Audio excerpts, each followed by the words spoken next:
All right, I started my live stream again. All right, I'm back. Part two, the emergency alert here in New York City.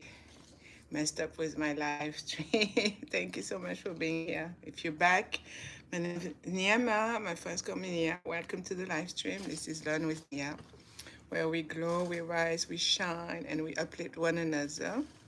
If you find any value on this live stream and what I have to say, you can use it. It can serve you. Like, share, and leave a comment. If you have any suggestions, ideas, if you want to collaborate with me, 646-844-2351. 646-844-2351. I do one-on-one coaching. I do consulting, and I help you rise, regain your confidence, self-esteem, self-respect, and I help you to reclaim your power. Everything that you need to be living an amazing life is within you. God created you with all the tools that you need. So I'm going to continue reading from Will and Testament, Funeral and Burial Rites According to Islam. Finally, I ask all my relatives, friends, and all others whether they choose to believe as I or they believe not, to honor my rights to these beliefs. I ask them to honor this document which I have made and not to try to obstruct it or change it in any way. Rather, let them see that I am buried as I have asked to be buried, and let my properties be divided as I wanted them to be divided. I am a Muslim and I must be prepared for burial in keeping with Islamic law, which is based upon Al Quran, Al Hakim, and the Sunnah of the Prophet Muhammad sallallahu wasallam, Muhammad bin Abdullah wa Amina. To wit the following: I ordain that no autopsy or embalmment be done on my body, no autopsy. The preparation of my body is to be performed by Muslims in keeping with the above stated example, the Sunnah. Once my body has been prepared for burial and placed in the coffin, there is to be no viewing of my remains. There is to be no religious service for me other than the janazah prayer according to Islamic traditions and traditional Islamic remarks at the grave site.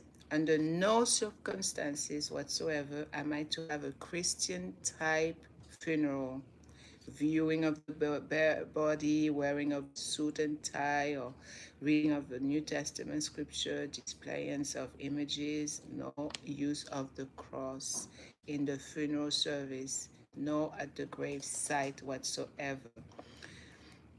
The interment of my body must meet the Islamic requirement that I face in the direction of the Holy Kaaba in Mecca. Burial should take place before sunset on the day after I die. Upon my death, the following community and all parties are to be immediately contacted by my herein named executor or those with immediate knowledge of my death.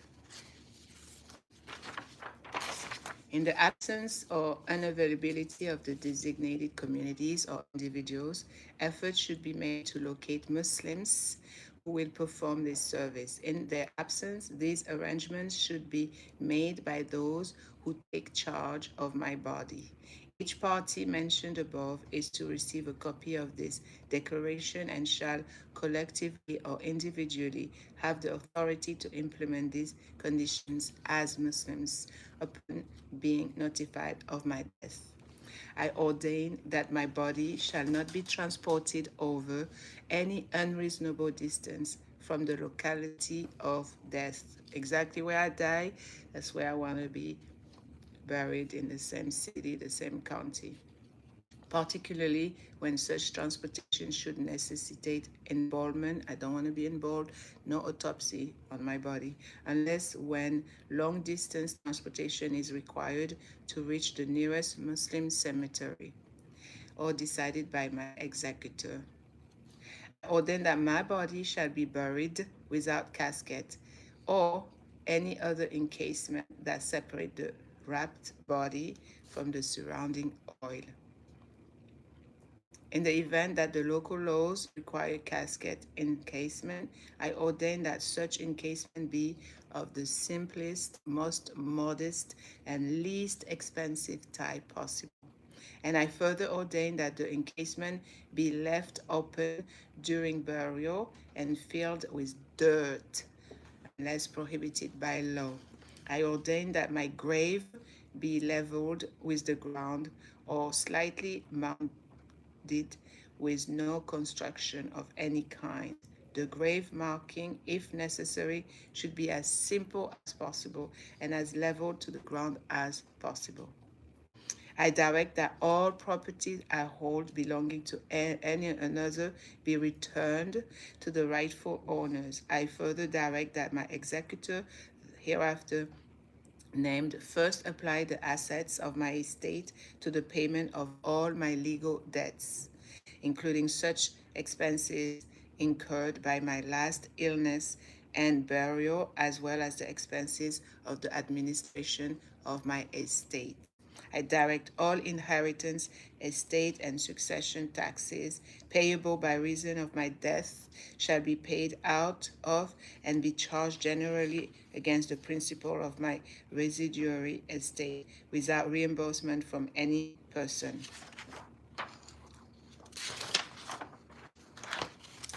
At the time when I wrote that particular will and testament, I appointed my ex-husband back then. He was my husband to be the executor of that will and testament. Yeah, so you want to make sure when you write a will and a testament that you include all the people that you want to inherit to be the beneficiary of anything that you leave out. So according to Islam, there's different people that have the right to what belongs to you. Your children, your spouse, your father, your mother.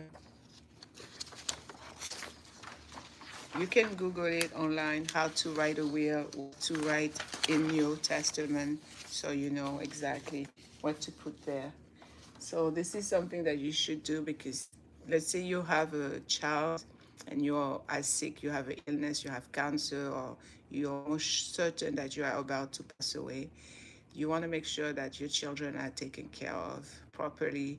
There's some people that have relative family members that they do not want, absolutely they do not want them to take care of their children. So you can write down also that on your will, on your testament. In your testament you can say, I don't want such and such to take care of my children, to babysit them, to have them whatsoever after I die. You can write that in your will.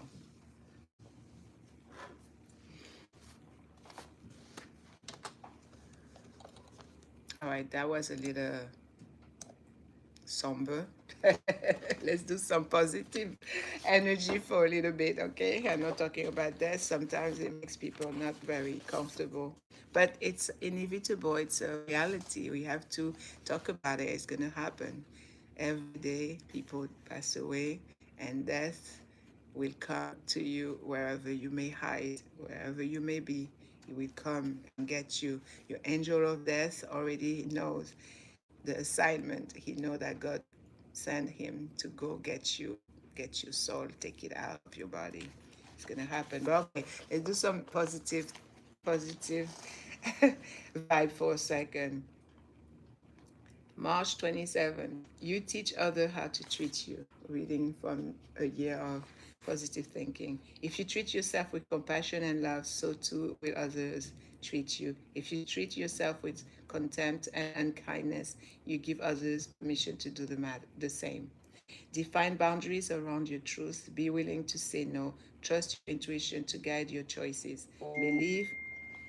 Somebody texted. Oh, that's my brother uh, in France. Believe without question that you are deserving of respect and generosity. In so doing, you teach yourself and others to treat you with the love, kindness, and compassion that you are worthy of.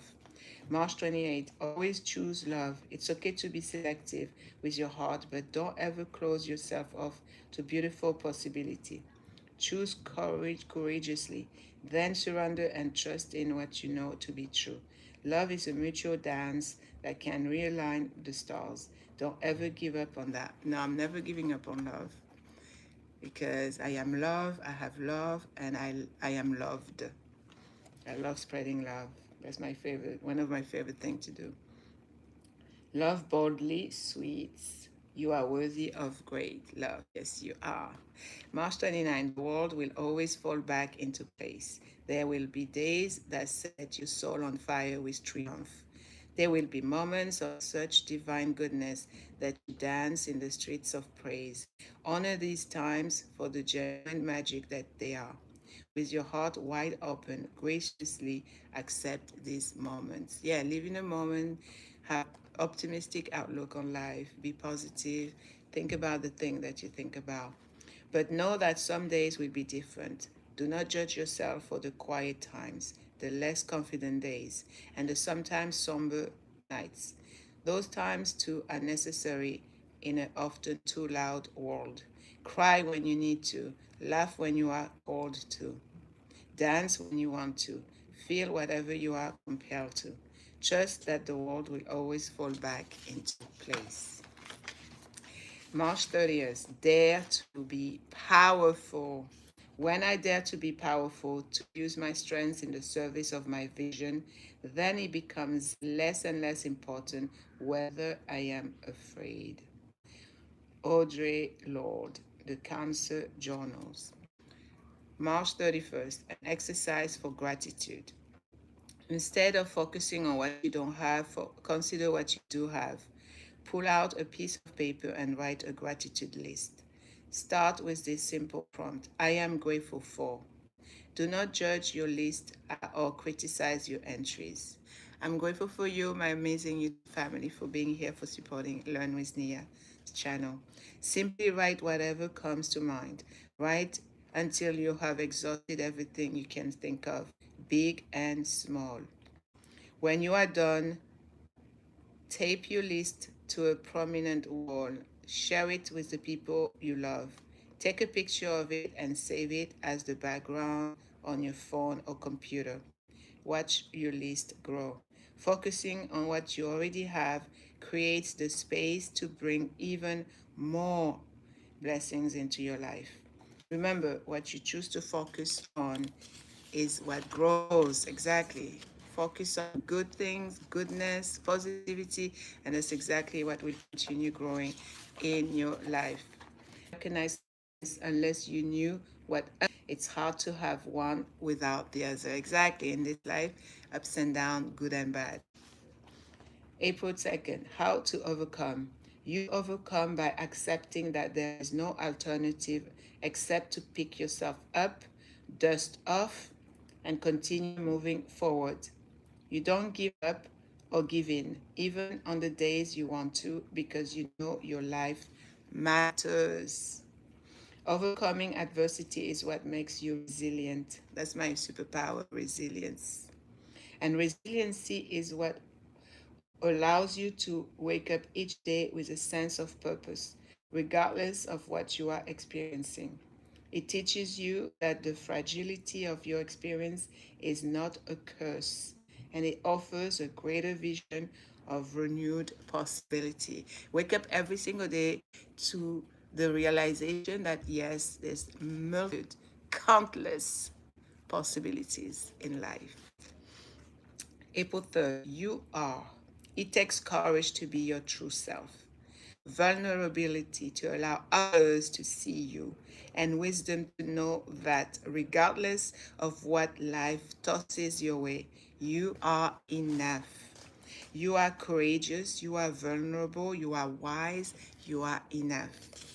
April 4, an exercise in what if. What if you stopped looking for others to be benchmarks for your own happiness? What if you considered yourself a visionary, a dreamer, a hero? What if just for today you knew you were worthy of all that you wanted? What would happen if you stopped comparing yourself to others and became your own measure for success? Who would you be in the world if you believed that to be true?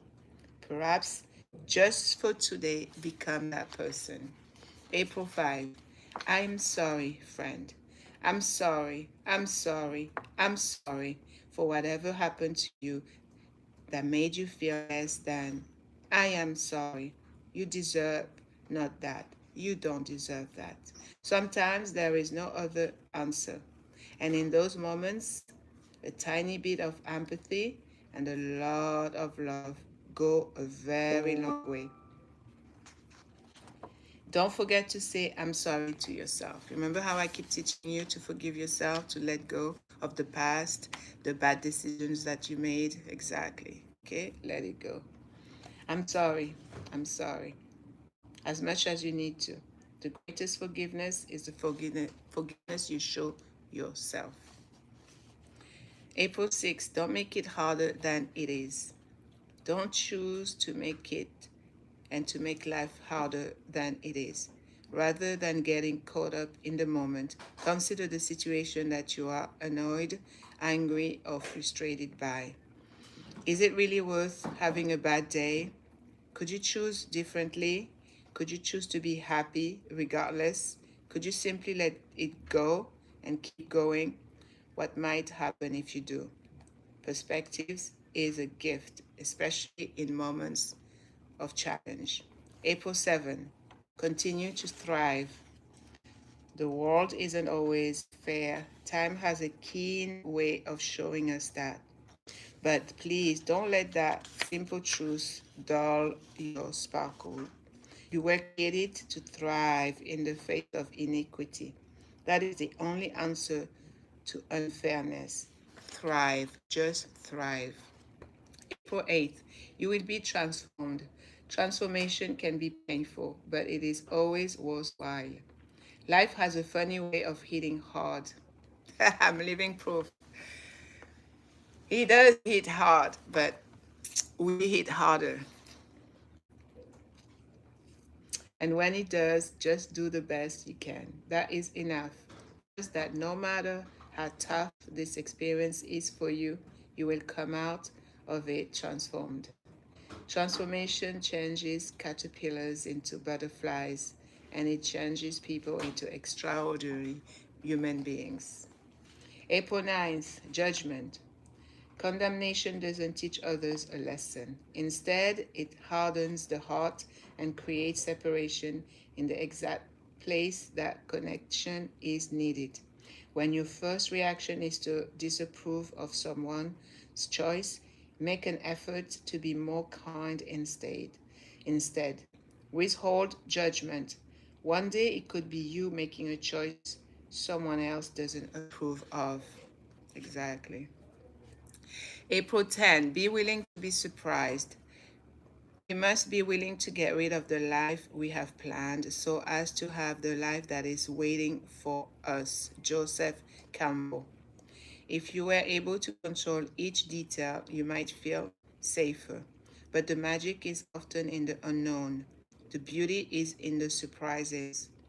And the grace is in the unexpected moments. Let go, surrender, ease up. Sit back and simply allow the magic to happen, and it will. April 11. Let's stop at April 11. Self compassion first. Compassion is the most generous gift you can give yourself. Show yourself the same mercy, sympathy, and kindness that you bestow upon others. It's difficult to show compassion toward others if you don't show it to yourself first. Start with you and then allow it to spread outward. It will, I promise. That's up to April 11th of this book, amazing book, A Year of Positive Thinking.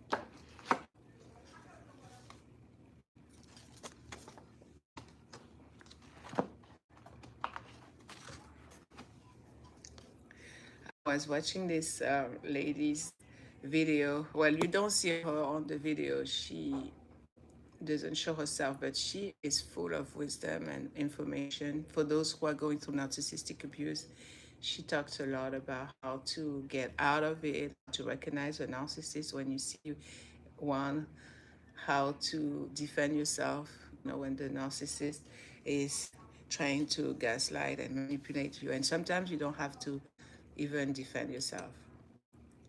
There's different ways that you can deal with. All right, let's listen to this one. Why we need no contact with narcissist. Her channel is called The Little Shaman. The Little Shaman.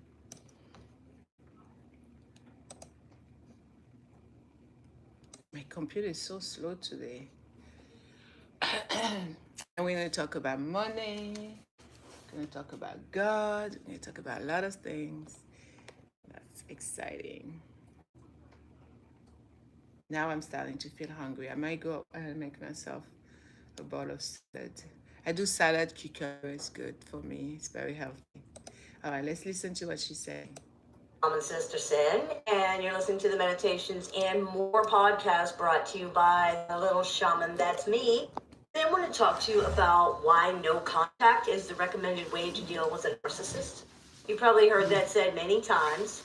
First of all, let's talk about what no contact means. No contact means exactly what it says. No contact. You don't talk to this person, you don't see them, you don't deal with them at all. If they call, you don't answer. If they knock on the door, you ignore them. In this way, you work to break the enmeshment pattern and the trauma bond that you were stuck in so that you can be freed from the relationship and the abuse that goes with it. If this is a relationship that's romantic in nature and you have children with this person, no contact can be trickier, but there are often court liaisons or perhaps a friend is willing to be an intermediary between you two. The reason, though, that everyone recommends going no contact is because this is the only way to break the spell, so to speak. Narcissists create an atmosphere of drama and high emotionality, both good and bad. They are manipulative and abusive, bombarding the person with all manner of abusive and controlling tactics, such as gaslighting, love bombing, and everything in between, designed to maintain control over the person so that the narcissist can get their needs met. That's all they care about. A reasonable, quote, normal person cannot think in that situation. Going no contact creates the distance that's needed in order to see things clearly. Once all of that stops and the narcissist siren song has been cut off and silenced, it's much easier to have a realistic perspective regarding what's happening. You can't observe the destruction a tornado has caused if you're inside of it. All you can do is hold on. You can only survey the damage later once you're out and the tornado has passed. Trust me on that one. As I said before, going no contact also helps to break the trauma bonds and the enmeshment patterns that victims of narcissistic abuse are stuck in. If you're bonded with someone through trauma, your body and mind have basically become addicted to the situation. You couldn't quit smoking cigarettes if you kept doing it right. You can't say you're quitting as you're lighting up a cigarette. You quit by quitting. It's the same thing. You break the trauma bond by stopping the trauma, which usually involves ending the relationship and staying away from that person. I'm not going to pretend that that's easy or that it's painless, but neither is the relationship. At least after breaking the trauma bond, you have freedom to look forward to instead of more trauma and a never-ending roller coaster of emotions and drama. If it's going to hurt either way, why not pick the one that at least has a good outcome in the long run? No contact gives you a chance to evaluate and establish your boundaries and work on separating yourself emotionally from the narcissist. You have spent so much time worrying about this person and carrying their emotional burdens that you might not even know what your needs are anymore or understand your own feelings. No one can be happy or healthy in that situation, regardless of why they are doing it. You were not put here just to be a slave to someone else's needs. It's time to let other people carry their own weight so that you can carry yours. No contact works to starve a narcissist's need for attention from you as well. They are addicted to the drama too, don't forget. They endlessly crave attention and support and admiration and anything else they can get. Even negative attention works fine for them, which is why they will provoke arguments and drag it on for hours. But nothing's ever enough, so they're chronically empty and miserable. You could never give them enough attention or love or affection or anything else to make things okay. This is hard for a lot of people to accept, so if you want to prove it to yourself, look at the situation that you're in. You have basically given up your entire life to make this person happy. You've given them absolutely everything. You've bent over backwards. You've made them the center of the universe. Did it work? Are they happy? No, right? They always need more and more and more. They laugh at what you've given them, or they deny it altogether. They spit on everything you've done and say it didn't matter, or that it wasn't good enough, or that you didn't mean it, or that it didn't happen, or whatever else. They delight in frustrating, upsetting, and manipulating people. What makes you think this is ever going to change? Especially since it never has. This is why no contact is recommended. Because if you stay in any type of relationship with a narcissist, that's all it's ever going to be. It's abusive, and even if you're willing to put up with abuse, are you willing to put up with pointless abuse? Abuse just for the sake of abuse? Because that's what it is. It's not leading to anything. You're not going to be rewarded for your patience and your suffering. It isn't going to end with the narcissist someday waking up to reality and the abuse was all worth it because now it's wonderful all the time. Even if the narcissist doesn't discard you, the best you can likely hope for, someone who eventually just ignores you instead of attacking you. It's not worth it. They have no capacity for or understanding of happiness. They don't have any capacity for or understanding of love. They don't understand or care about other people's feelings or needs, and there is nothing you can do or say to fix that. They are just not built that way.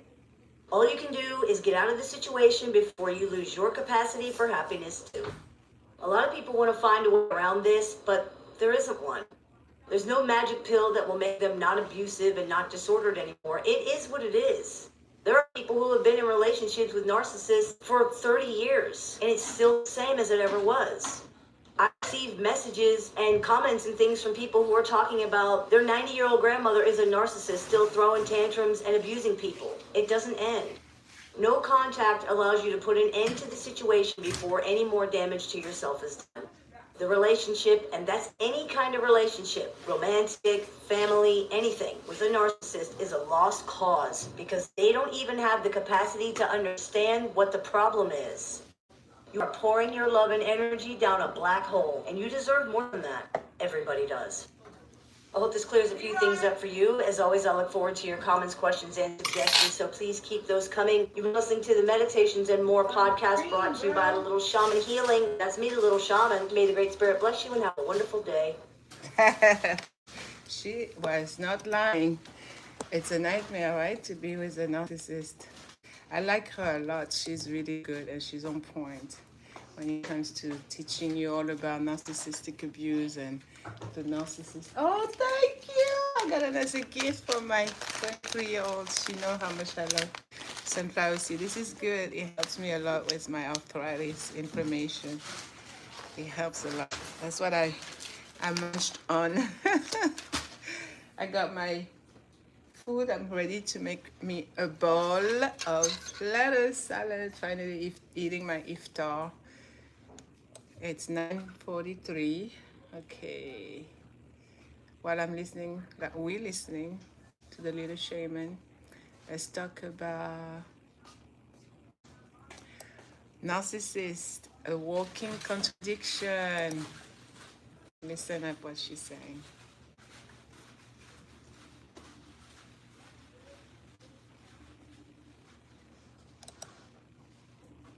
To the Meditations and More podcast here on thelittleshaman.com. Just type in that address. It'll take you directly to the YouTube channel. Today's episode is brought to you by shamanspiritcenter.com and littleshaman.org. That's me, the Little Shaman.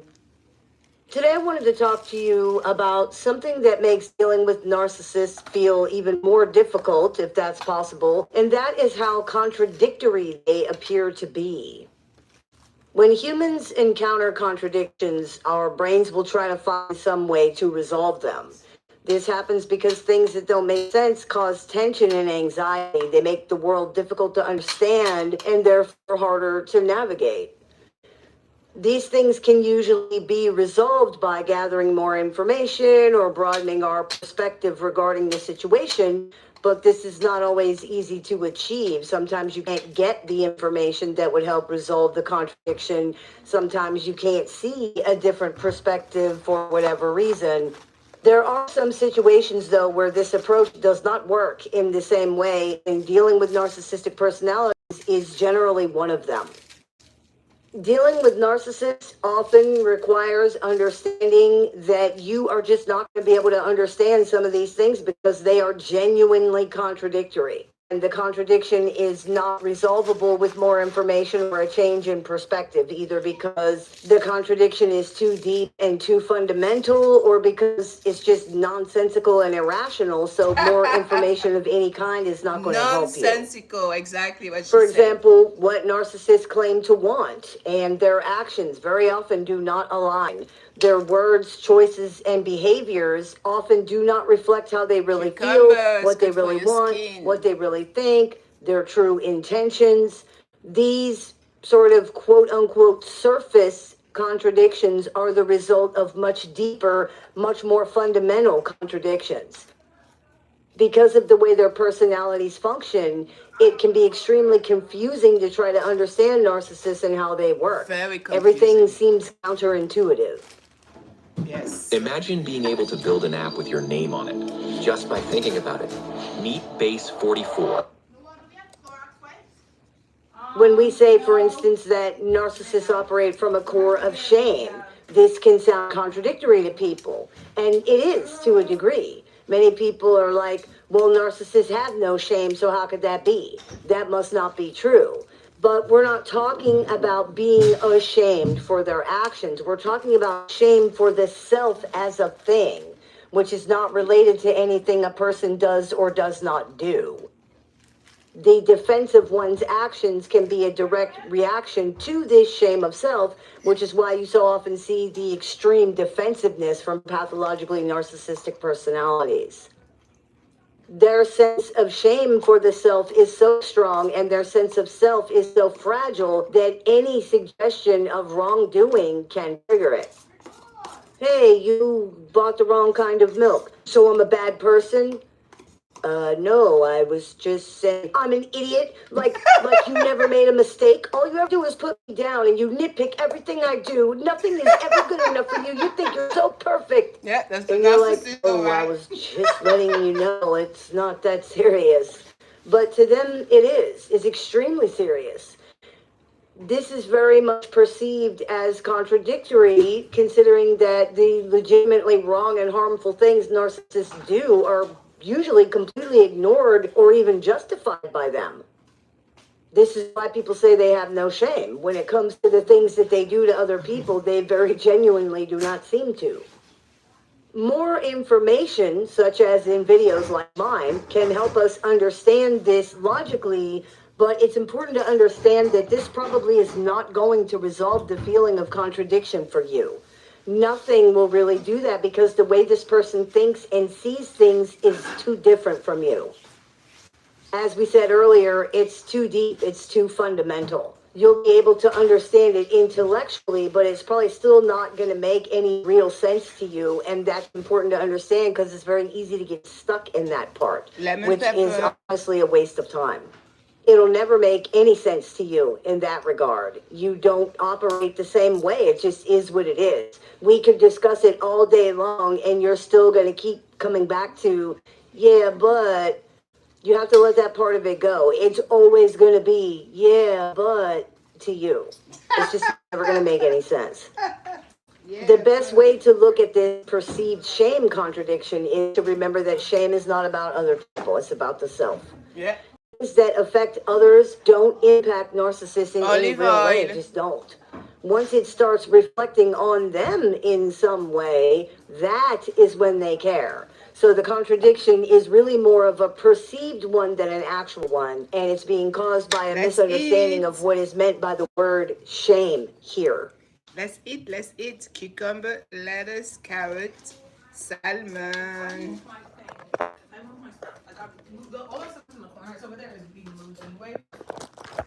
That's my iftar. That's my dinner. Everything is there if you take it. And I just give it my kid, and yeah, because it's just ridiculous. I'm just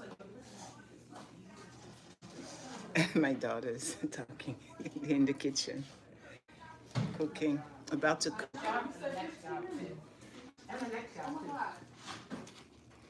Bon appétit. Bismillah.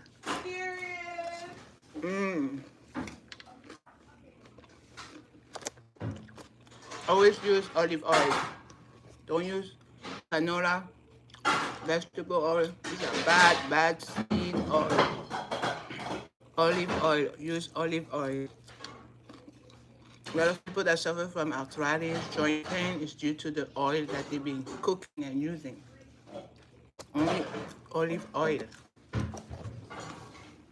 Narcissists generally do have shame. It's one of their primary motivating forces, and it makes up a huge part of the core of their psychological structure. However, it is not shame for their action toward others in the sense of being ashamed of hurting somebody. It's more the kind of shame that someone would feel if they were caught doing something very private or embarrassing in front of a large group of people or something like that. It's the shame of exposure, of being seen as your worst self, of being not worthy or less than. The fact that narcissists tend to experience this with very little true provocation is part of why we say that it's disordered. As unpleasant as it is, normal shame is healthy, believe it or not. It's part of what keeps communities of humans functioning successfully. Yeah. In many ways, it's a necessary backdrop for pro-social behavior. Humans are supposed to feel shame when they do something wrong or when they do something that will cause people to turn against them. This ensures survival of the species. We are not supposed to feel shame when we make a minor mistake, for example. When we are exposed as imperfect, this is not supposed to trigger a downward spiral that ends in decompensation. For people who are pathologically narcissistic, it very often does. This is the shame that is being referenced when talking about pathologically narcissistic personalities. So then, is it a genuine contradiction that their rotten behavior doesn't appear to cause them shame, at least until they get caught? No. They feel shame over things that are bad and that therefore mean they are bad. If their behavior somehow does not fall into this category, then it's because they've excused, justified, or blamed it on somebody else somehow. If they're caught, they will often simply keep repeating these same excuses, justifications, and blame narratives no matter what. If for some reason they cannot do that, then that's when you'll often see a collapse, because if the shame cannot be mitigated, then it has to be tolerated, and they have a very hard time with that. Again, this is not shame because they hurt somebody. This is the shame of like, everybody saw you naked and they laughed at you type of thing. Many contradictions involving narcissists are this way. Things appear to be contradictory because people are looking at it through their own perception, and through that lens, it is contradictory. To you, being afraid that someone will abandon you would never mean you should behave as horribly as possible until you chase them away. Being angry at yourself would never mean you should viciously attack other people. Feeling vulnerable would never mean you should act like you don't care about anybody or anything, to where people now don't want anything to do with you. Being afraid that you could be wrong would never mean doubling down to the point of like delusion. To you, saying the opposite of what you want and behaving the opposite from how you feel is like absurd. These things seem contradictory, and they are, but mostly because we're viewing them through our own lens of perception. Viewed through a narcissist lens of perception, it doesn't make perfect sense, but it makes more sense than it does through any other lens. The problem for them, in a practical sense, is how these things are perceived by others is usually how things will work out. Because they have such limited self-awareness or ability to reflect, limited ability to engage in what's called perspective taking, meaning, to see how other people see things, and because they're so impulsive, narcissists generally have a hard time understanding how the things they say sound to other people. This is part of why you end up in these conversations where you say stuff like, no, if you really cared about me, you wouldn't say abusive, horrible stuff like that to me. And then they reply, well, if you really cared about me, you would understand and accept me for who I am. To a narcissist, this sounds fine. What's wrong with it? This is also part of why when you repeat it back to them, then sometimes their tune can change. You'll be like, so you're saying that if I care about you and I accept you, I would just tolerate you treating me badly? And they're like, no, I'm not saying that. That's exactly what they're But saying. they are saying that because that's what that means. Yeah. However, they're only able to like intellectually see that's how this sounds when you say it back to them, if even do so then. And this is largely because the impact and the implications that what they were saying will have on you is not part of this equation. Like, I'm not saying you should let me treat you badly because I'm not talking about how I treat you. I'm not even thinking about how I treat you. This is about me. You're not even on my radar. You don't exist. In fact, you are so non-existent that I don't even realize that you don't exist. It's like having a case of amnesia that is so bad that you don't even realize you have it. Like you've forgotten so many things that you don't even realize you used to know other things. You don't even realize you've forgotten them. That's the way you don't exist. Even if you did exist, it wouldn't matter. You still don't matter in the equation because what we are talking about here is how things impact the narcissist. It's that simple. It might be difficult to understand, but in practice, it's very simple. The level of self-focus here is just too difficult for most people to comprehend. And of course, because the shame thing, even if they don't see how it looks like that you're saying they should be able to treat you badly, they're still going to defend what they say regardless, because you saying it back to them makes them realize this sounds bad. And if it sounds bad, that means they're bad. So they automatically defend. This way of being ends up backfiring on them because what they really want or need and how they behave are contradictory. For example, if you repeatedly tell somebody to stay away from you because you hate them, they're probably going to stay away from you, at least eventually. This means that you shouldn't say that if you don't really mean it, and most people don't. However, narcissists will. Then they get angry or hurt or offended because they get what they insisted that they want. Like you gave it to them and now they're mad. Or they will behave as if nothing is wrong at all. Then all of a sudden they explode because nobody cares. Nobody noticed how upset I was. Like, it's like dealing with a kid. And similar to children, narcissists tend to believe that the people around them are just supposed to know how they feel and act accordingly to remedy this somehow, regardless of what they might say or do to the contrary. Failure to do this often results in huge problems because it is generally interpreted as people not caring about them in some way and is very much held against them. Expecting this type of mind reading is the result of emotional immaturity. Adults say how they feel. Their actions match their words and they don't hide things or create puzzles that others have to try to put the pieces together and figure it all out. My life looked fine, but it felt completely mundane.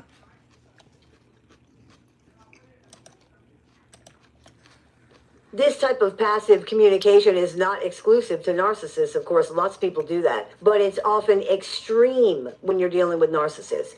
People are often given extreme opposite information from this person, and then they're punished for not understanding that it also meant something else. For example, you are told continuously that the relationship is terrible, so you try to end it only to be accused of abandonment. And you're like, what? Or you're told repeatedly that you are not needed, so you step back only to be punished for being unsupportive. Or you're told 50 times that they don't want a present for Christmas, but then Christmas had got ruined because you didn't get them anything. These things genuinely are contradictory. And they happen because often what narcissists want is genuinely contradictory. They want power, but no responsibility. Independence, but to be taken care of. Enmeshment, but detachment. It's not possible to give this person what they want because the things they want cannot coexist. You can't have power with no responsibility. If you are in charge of something, you're responsible for it. If you're independent, you take care of yourself. Somebody else doesn't take care of you. If you're enmeshed, you are not detached, and vice versa. They run the people around them ragged, trying to keep up with what they want in this exact moment, only for it to change in the next exact moment, and now this is all wrong. They want the power of an adult, but the responsibility of a child. They want people around them who are simultaneously the hero and the villain. They want people to take all of the blame, but also to run to the rescue. They want caretakers who are also completely hands-off. It cannot work this way. That's not how any of this works. If someone is not capable of taking responsibility, they don't have any power. If someone is to blame for everything, they can't also be the savior who fixes everything.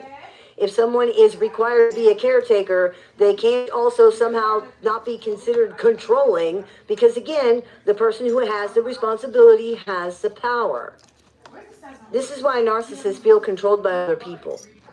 They want other people to take the responsibility for their behavior and their choices, but then this makes them feel like they have no power. And of course it does, because if someone else is in charge of these things for you, what power or control over yourself or anything do you actually have?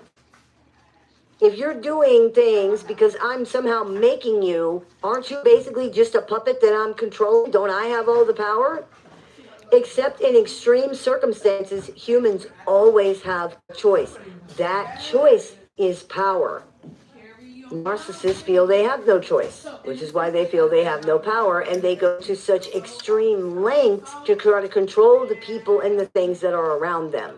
They want others to be to blame for their behavior, failures, emotional reactions, choices, essentially everything, but they still want to have all the power. It doesn't work like that. Look what you made me do. Well, if I made you do it, then what power do you actually have? None, right? And since it doesn't work like that, their relationships with other people are combative, hostile, unreasonable, manipulative, and abusive by default. By default. Say all this to say, let yourself off the hook. There is no way to do what this person wants. There is no balance that can be struck here because what they want is not balanced. They will try to convince you that you can do these things, and then if you don't, that's a failure on your part. But the fact is, an adult doesn't expect these things from other people anyway. Adults achieve their own power in their own lives through their own growth, their own choices, right? Narcissists are looking for others to somehow give these things to them. And again, it does not work like that. They can become very angry when this does not happen, which it won't happen because it can't happen. The truth is, everything is just an excuse for them to keep not doing what they are already not doing.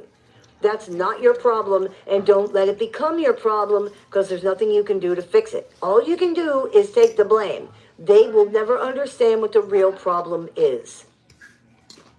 Honestly, one thing that's been a big part of my life that's really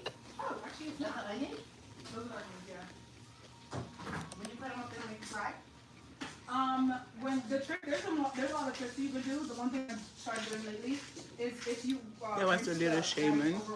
That's the channel that I'm subscribed to. But also, if you just gotta be quick, like if you're taking your time and like.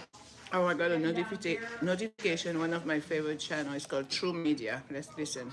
People are waking up. The government is fallen.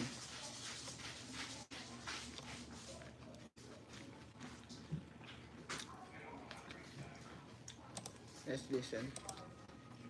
What's going on Young with the man. family? I hope everybody doing well and feeling well. Hey,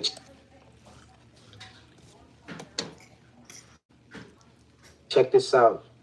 Right now, we in the age of Aquarius. Everything is being revealed.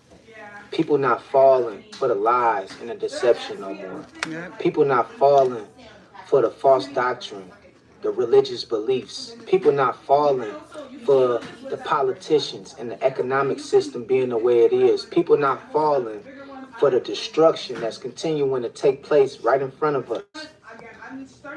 And us to subject ourselves to the terror and being in fear to speak out. See, it's a lot of people speaking out right now. It's a lot of people taking back their power. And Mother Earth is really raising the frequency on the earth, on the planet. And most people is becoming conscious of their surroundings. Yes. They becoming conscious of their past. They becoming conscious of how things really work. And it's a beautiful awakening that's going on right now.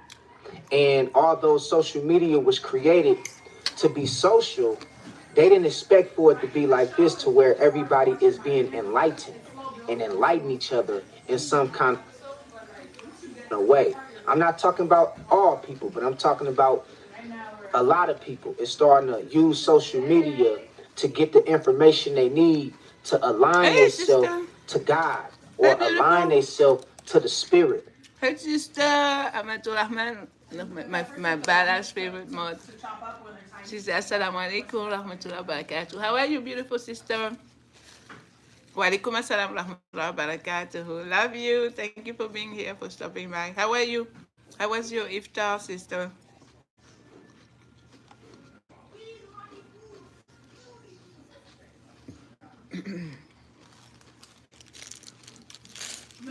How's your day been? Are you gonna be okay? Thank you so much for being here, sister. People put that in their salads. I made candles today. See? I really should get a sweet one. My previous live stream, I was making candles. And then we received a government emergency alert.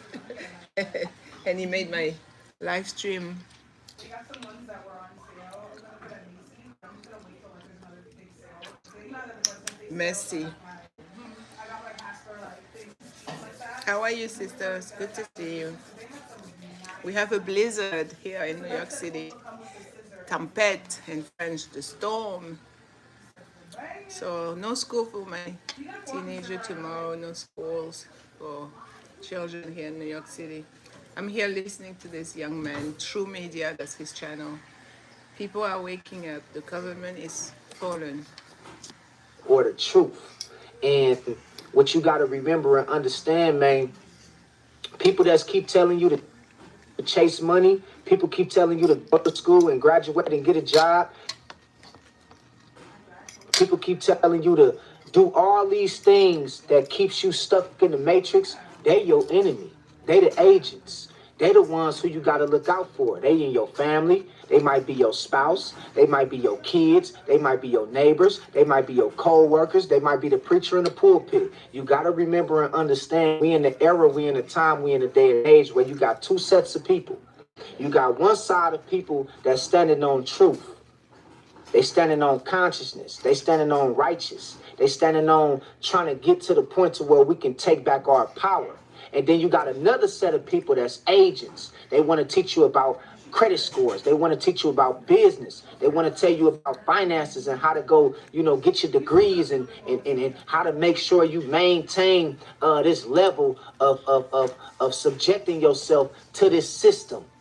So you got two different types of people right now. You got people that's standing on truth and don't give a fuck about the system. And then you got people that's all about the system and they don't give a fuck about the truth. And a great awakening has took place. We seeing the sons and daughters of Big Mama rise up. I'm going to repeat. We see the sons and daughters of the earth, of God, starting to rise up and elevate their frequency to a higher level. We seeing people give up clubbing. We seeing people giving up smoking. We seeing people giving up drinking. We seeing people giving up, all this temptation and giving into lust. We seeing people giving up, hanging out and toting guns and going to jail. We starting to see people give that shit up and turn their life over to God. And it's a beautiful thing to behold, man, because God said, man, the first shall be last and the last shall be first. And we see the wicked, the most wicked people falling. We see the people at the top who we claim to be wealthy falling because they wicked. They not righteous and they don't mean no well to the people. And you got to understand, it says, man, in the last days, what's hidden shall be revealed. What happens in the dark shall come to the light. And we're starting to see all the secrets of the world be laid out right in front of us. And some of the shit we already knew about. But we have to remember to understand, maintain our sanity, our focus, and keep our minds on God. Yes. Alhamdulillah. See, they gave you religion. They gave you your education. They gave you this fucked up music. They giving you this fucked up food. They made us hate each other. They made us not like each other. They made us not want to build with each other. They even made us not even want to have kids. They even made us not even want to be together. So be careful and watch out for these agents that's telling men not to deal with women, or telling women not to deal with men. These is agents. The government strategically made it and set it up this way so we won't produce our own family. And when we don't produce our own family, guess what happens? Guess what happens? Our communities get destroyed because we don't have the amount of youth to pass the truth down to. So they don't want you to continue populating the earth. They don't want you to continue to have children. It's all by design. They want you to chase this money. They want you to chase this career. They want you to chase this so-called man-made success. And they want you to give up your God-given right to have kids, to be in a relationship, to do astronomy,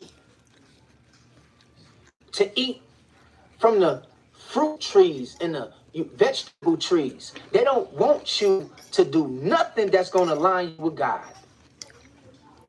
or pose as a threat to their system. Mm-hmm. So they don't want you buying your own land to grow your own food. They don't want you to go out here and scrape up the amount of information you need to educate your people. They don't want you to do that. They're giving you education. They're giving you certain kind of curriculums to make sure that it keeps you in tune with their system. This is why when people just teach about money, something is wrong with their spirit. Because that's not even real money. Them federal notes. Them notes. We way powerful than money. Yeah. We need to take back our power. The thing is, we ain't got control of our minds. And when you ain't got control of your mind, you ain't gonna have no power. So they'll give you money.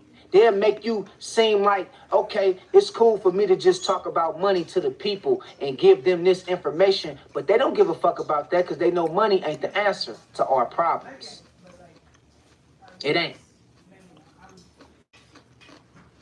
It's our minds that's gone.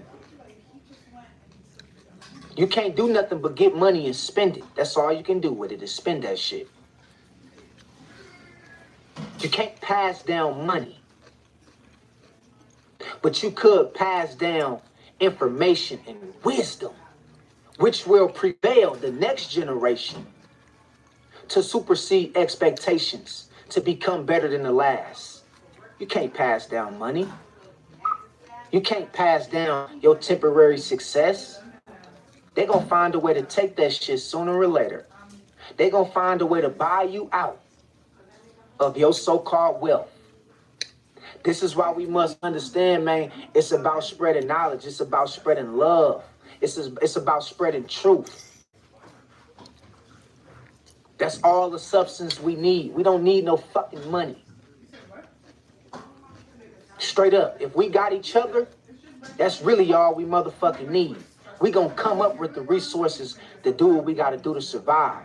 But if we all divided and we ain't together and we are independent and we are chasing our own little, goals and dreams and we keep on living by the system, we ain't gonna never grow.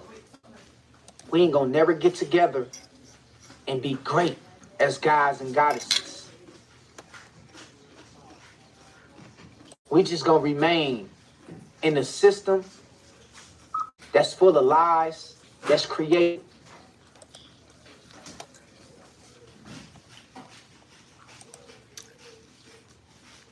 I don't agree with everything he said just now, but there's a lot of truth and fact.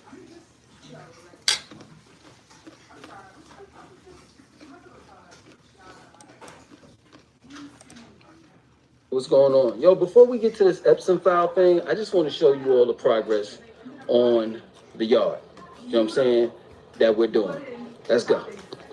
So right here, we decided that we're going to dig this all up. You know what I mean? Because this is like over here, dug this area up. And of course, we're going to throw compost in there. You know what I'm saying? All right, let's listen to what he has to say now about the E-file. I'm a little tired. I kid you not. It's been a long day. The E-files. And now I truly believe that hard work pays off. These people that run this I mean, I'm country, talking about hard work, doing the hard work when you're PDF working for people yourself. that run this Straight up. country. That's real talk, man. But let me get to this Epstein file thing, man. I've had quite a few people, say in the comment section of my videos that I should talk about it. And it's like, why? Everything that I've heard from the Epstein files, they did to us first. So I'm not surprised. I'm just not. Yeah. All the Pizzagate scandal and the Epstein files and how they talking about, eating people and all the rest of that stuff, cannibalism, that ain't nothing new. Nothing new. Eating. They were doing that Women to us share. first.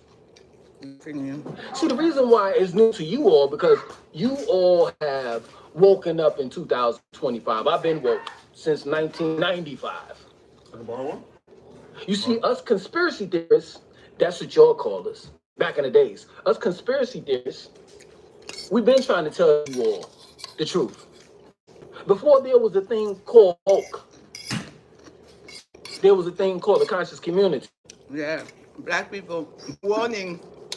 Organizations like the Nation of Islam, the Nation of Gods and Herbs, the United Nuwabian Nation of Moors, and the Moorish Science Temple. We've been trying to tell you all the truth, but you didn't want to hear it. Yeah, because they're coming from Black I'm American. not surprised that They didn't want to what's in the listen Epstein files, to black because people. we've been talking about that. I'm talking about all the black organizations, including the Hebrew Israelites. Been trying to tell you all what was going on, but you didn't want to hear it. Take this for me. You wanted to stay asleep. Now that has affected you, now you want to I'm going to hit be the here for a alarm long clock time. You want to and tell be me woke. now? I can go to the kitchen. This has been going on for the longest, man. I'll be right back. My That's daughter real want to shit. say something to me. That's real shit. I was trying to I'll tell be right back. people about the Montauk monster that was rushed, that they found off of Long Island, and if I'm not mistaken, the island is called Montauk Island or something like that, off of Long Island. They've been genetically engineering and modifying, messing with animals and humans and mixing them together. They've been doing that. They've been cloning all of the stuff, man, that Epstein files and the Epstein files talks about. Come on, man. To be honest, sometimes I actually have no idea what's going on until I open Monday.com. And boom, everything's there. Statuses, timelines, budgets, all in one clear dashboard. And if I want to send something up the chain, 2 clicks, and it's a beautiful report. You're welcome. And now that AI is basically baked into everything we do, I've got even more clarity. It shows me which projects actually align to our yearly goals, flags issues before they eat up time and budget. It's like having a built-in me in every project. It even recommends the right team members for each task. And I know it sounds like you have to have a PhD to use AI, but with Monday.com, it couldn't be easier. I mean, hands down, I have no idea how I kept it all together before. Start your free trial today at Monday.com, the first work platform you'll love to use. Green Lantern? Green Arrow. I'll come. I wanted the word cuppa as in cup of tea, but I thought it would be great to mix with hug. Don't want to be copyrighted. Knew all of this. I'll be The right back. conscious community, that is. But you know what you call us? Conspiracy theorists. It's not shocking to me. And another thing is this. Okay, now that you know, what you gonna do? What you gonna do about it?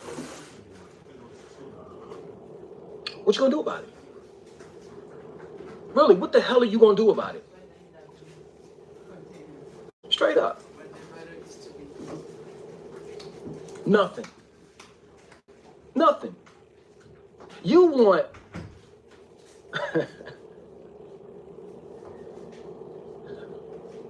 our crooked government to arrest crooked people, crooked, wealthy, billionaires at that. Yeah, good luck with that. You know what you should be doing though? You should be building your own island. Straight up. To counteract the Epstein Island. And what went on that island. You should be building an area where you can protect your loved ones from the monsters that's dwelling from the outside, trying to creep in.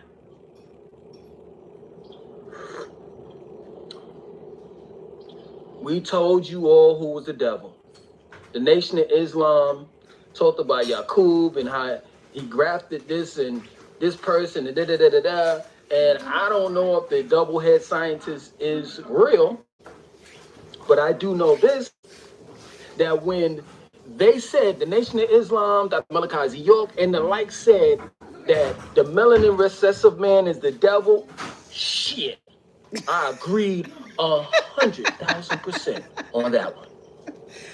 Because those are the only ones that's in the Epstein files doing the shit that they... If you have read the E-files, it's so true. It's all these white Caucasian people, demonic entities inside these human bodies that have been violating people, female, boys, men, women, right and left for decades. Prince Andrew in that file. Many celebrities on that file. It's that.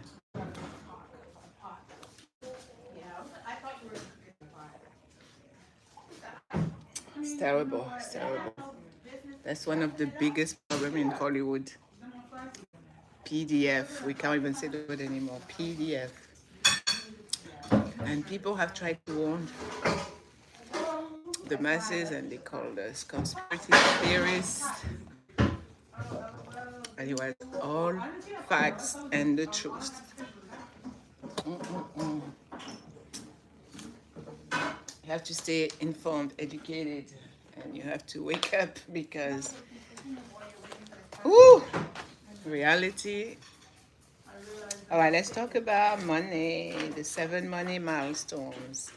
Financial education, you need to be literate when it comes to money, how to manage your money, how to pay your bills, how to not keep working paycheck to paycheck, living paycheck to paycheck. Financial literacy or financial education, and you have to have proper protection, emergency funds, debt management, cash flow, building wealth, and protecting your wealth. Get a financial education before you start making decisions about your money, especially those that impact your family and your future in major ways. It's important to have an education, okay? Make sure to stay educated when it comes to how money works. Remember, money is a game. Know the rules, play the rules, and win. Back in 2020, there was an article that said, according to data from the UN, 250 children are born in the world every minute. Every minute, 250 children. And that was back then in 2020. Imagine how different their lives would be if every family created a saving plans for their children that couldn't be touched until and unless they have reached retirement age. Then they will have no financial problem. So you need to know how money works so you can stop being stuck financially. Because a lot of people that are in abusive relationships, that's the main issue. The main problem they face is money. Some people will tell you, I can't live. And when you ask them why, I don't have any money. So think about that. Being stuck in an abusive relationship, being a victim there for years after years because you cannot live, because you say you are financially unstable, you're not able to manage by yourself. You need your partner, you need your wife, you need your husband, who is the main breadwinner. So imagine if you had stuck up that money years after years. Now you're ready, pack your bags and get out. So you need to become financially literate. You have to know how money works. You need to know the rules of money. You need to know how to build your wealth. Have to have proper protection. How to get rid of debt management. Debt management is crucial in rebuilding your financial house. To protect your income for all those who depend on you, you have to sit down with either financial professional or someone that knows exactly how money works. And we talk about insurance, how to protect your assets, and create an emergency fund. If something happens, somebody passed away in your family, and instead of going to GoFundMe for donations, you have $7,000, $10,000 on the side, or you have a life insurance, so all that money will be taken care of, burial, funeral expenses, and everything. Saving should be a commitment to get serious about as soon as possible. Begin your asset accumulation strategy so you can build wealth with both quality and longevity of life. Find out what your retirement numbers are, how much income you want to live on, and then set a goal and a strategy to get there. Protect your wealth. Very, very important. Having an estate plan in place is critical and crucial to protecting your wealth. So your assets and up in hands. So they are not in the control of the court system, like I mentioned earlier in the other live stream. Probates, that's the court system that will take all your assets when you pass away. And if you don't have a will, a testament that you want your family members, particular relatives, to take care of your assets, then it will all go to the court. Probate. These people, these strangers, will have your money, the bank account, access to everything. So make sure to have a will. You don't know, anything can happen. Tomorrow you can be life support. Tomorrow you can lose your brain, have Alzheimer, dementia, Parkinson, everything that will make you disabled. You cannot function with your brain, you cannot even function physically, so you have to prepare for that. And don't rely on the system, don't rely on the government to help you. Rely on yourself, have a brain, use it. Have cash flow, increase your cash flow. Cash flow is the money you have available to spend or to save. After you have established financial protection, an emergency fund, and debt strategy, you are in a position to better focus on your cash flow, which can help you eliminate debt and go saving faster. The key to cash flow is examining, managing, and reducing expenses. Remember what I said earlier? If you were in the as a live stream, it's all about reducing your expenses. And if you know that you are living paycheck to paycheck, just increase your income.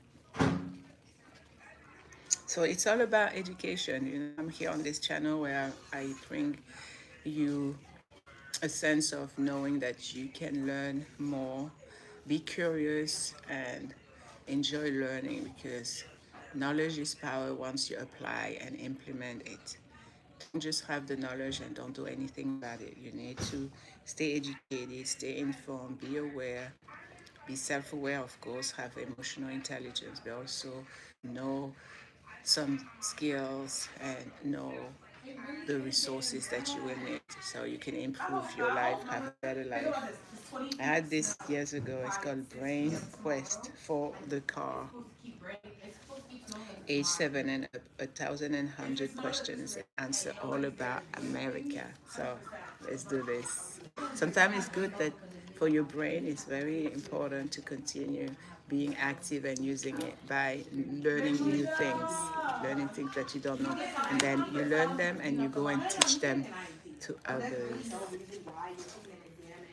Okay, let's do some question and see if you get the answer correct. I haven't been in this quiz in a long time. You can be in your car with your children, your friend, your family members and do that.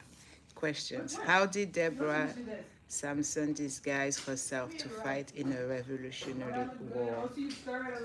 Is the name of Arizona's second largest city spelled Tucson or Tuscon? What five states border the Gulf of Mexico? A lot of people, they live in America and they don't know anything about America. I'm one of them. There's a lot of things I don't know about this country, and I've been here 25 years. The rich 1880s were America's Gilded Age. Gilded means covered with what? What Colorado peak inspired Catherine Bates to write America the Beautiful? My kids, they're in the kitchen cooking, my daughters. Hey, oh, somebody here, I didn't even see. What is the live about? Oh, it's about education, it's about positive vibes.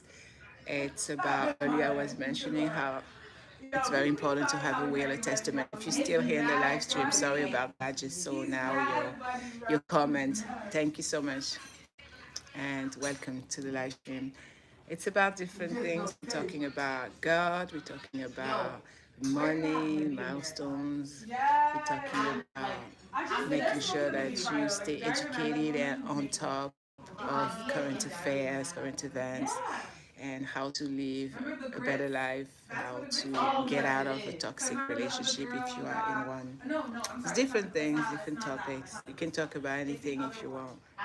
Right now, I'm just reading from Brain Quest. It's the quiz that you can use when you're in your car, you go on the road, on a trip with your kids, with your family. Some questions about America. Which is not a tree?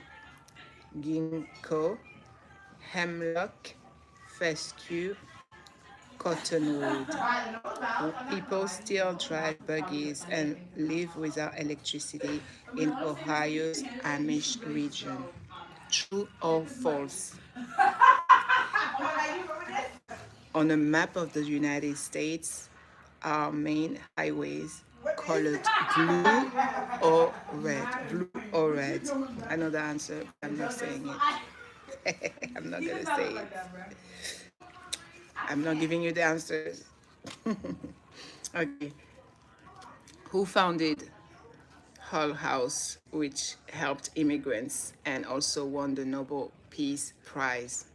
Connecticut's capital is called the insurance capital of America. What is its real name? Arranged by size from smallest to largest, city, village, county. So which one is smallest, which one is biggest? City, village, county. So the smallest is what? Then the second, then the third. Did the American Civil War last 4, 6, or 8 years? Would you find a Zomboni machine at a coffee shop or an ice ring? A Zomboni. Alaska's temperature never goes above 20 degrees Fahrenheit. Is that true or false? Those people from Alaska, they can answer that. Which immigrants did not help to settle North Dakota? Italian or Scandinavians? What should every passenger do in a car before it starts moving? That's the easy one, right? Who was the first person to sign the Declaration of Independence? Who was the first person to sign the Declaration of Independence? As an American, you should know that. John Hancock. I'll give you the answer. Which U.S. state borders New Brunswick, Canada, Maine, Michigan, or Minnesota? Which is larger, a metropolis or a megalopolis? I give you a hint. Major. Don't fire until you see the whites of their eyes. At what battle were these words said? It's all about America. So if you know American history, then you're able to answer. My kids, my adult kids in the kitchen. The FBI is a national detective agency of the US. What does FBI stand for? You should know that as an American. Federal Bureau of Investigation. In case you didn't know, now you know.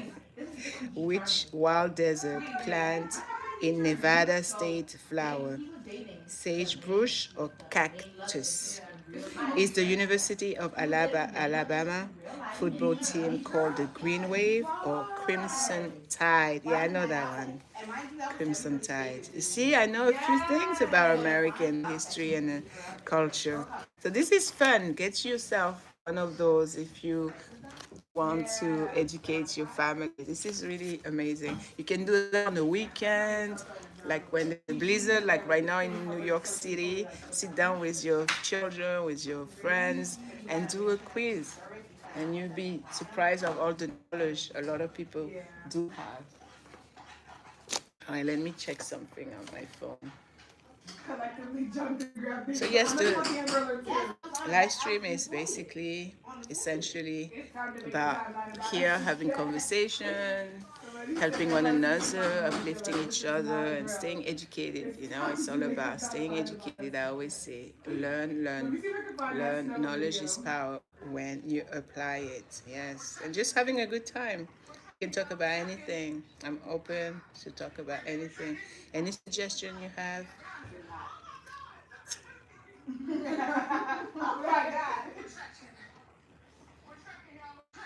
So yes, basically education, talking about money, about all these good things, and also how to lose weight. Like the other day, I mentioned that you can use baking soda, ginger, and lemon. Concoct that as a drink.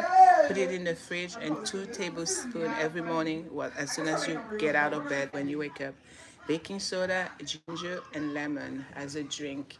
It will help you use the bathroom at least twice a day. It's gonna get rid of so much toxin inside you, and it's gonna make you feel good. You're gonna look younger. I've been using it this past few days, and I do look younger. And I feel so much better. I have more energy compared to 2 weeks ago. I have noticed that as well. All right, I'm going to give you the step-by-step how to lose weight and still enjoy eating the food that you like. Yeah, I mean, no, he did. Go back to my notes.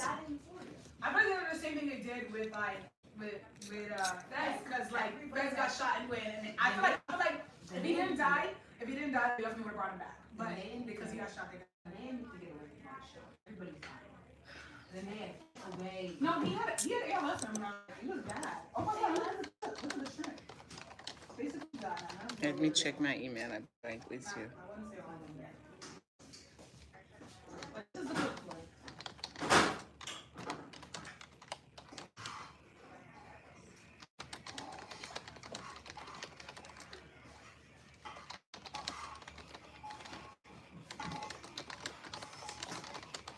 There's a lot of love in here. I'm gonna put it out there. You're gonna though. I will have to for the bridesmaid party. Oh yes, you're gonna come. Just have to throw a party for Kayla. It's gonna be me, you, Kayla, her other bride, and Kristen. Just checking some of my emails right now. No, I'm saying like I'm making sure I'm not. My children, my adult kids on the background. They're cooking. My 2 daughters are cooking. No, Kayla's sister is not one of her brides.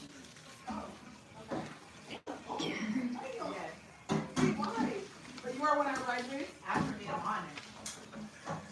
But let's be for real though. You supposed to you gonna be the last maid of honor is be for me, okay? I'm your maid of honor. I'm Kayla's maid of honor. I'm surrounded. They be surprised.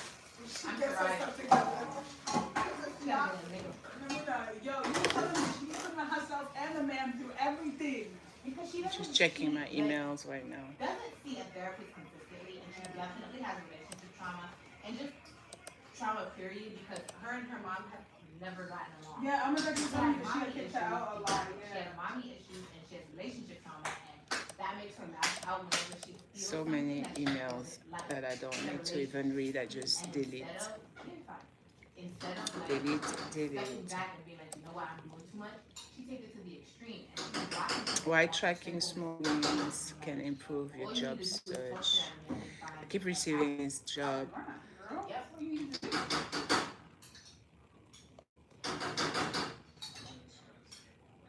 Yeah, I stopped sending my resume. A lot of them, what they do, they scammers and they go on Indeed.com and other platforms just to take all your personal data, your information, and then they use Why that. use the ragu? It's disgusting. So many people Original is a little bit like do that. bland. I'll put like just a little bit of Don't garlic need this and a one. little bit of salt. I You can don't also need do that. I don't random need thing I've tried that. out. I don't It's need that. pretty good. It's sugar. I don't know what sugar is, but I did buy it recently and it's gone. It's in the room. Oh, never mind.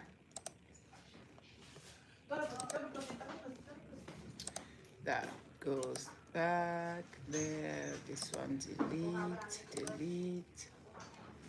All right, I don't need that. Delete. LinkedIn. Oh, I'm receiving LinkedIn notification. I haven't been in LinkedIn in so long. I'm really bad with this social media thing. I have a LinkedIn, 2 LinkedIn accounts, and I haven't been there. I keep receiving notification, invitation. LinkedIn is a really good platform for professionals, for business owners, entrepreneurs. There's a lot of millionaires there, people that have companies that they're hiring.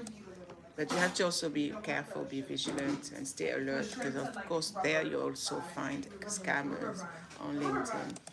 All right, let me go back to my. Okay, I took care of all this. Here's my Gmail account. All right, I had some notes regarding how to lose weight after age 40, 50, even if you're younger, if you're in your 30s still, to do it in a smart manner, of course, without any danger for your health, and you can still enjoy eating the things that you like, okay? So let's go. I'm going to read through my notes. And sorry for the background noise. It's my 2 daughters. They're in the kitchen cooking. Plates and then we pack everything up so that we can do dishes. After 40 and 50, your body is not broken. It's hormonal. Estrogen shifts, muscle mass decreases, metabolism slows slightly. Stress affects belly fat even more. But the good news, yes, there's good news. You can absolutely lose weight. I'm living proof. I gained a lot of weight lately, but slowly I already lost 2 pounds. You can lose weight safely and in a smart manner while still enjoying your food. Okay, let's break down this in a realistic and healthy way. First, understand what's happening after you turn 50. Like I am 52 now, but if you turn 40 or 50, as we approach menopause, us ladies, I'm in my menopause season, and we approach menopause, we have estrogen declines. So we may see more belly fat storage, especially if you don't exercise, you don't work out every single day, you don't stay active. You have muscle mass that will decrease, so your metabolism gonna be slower.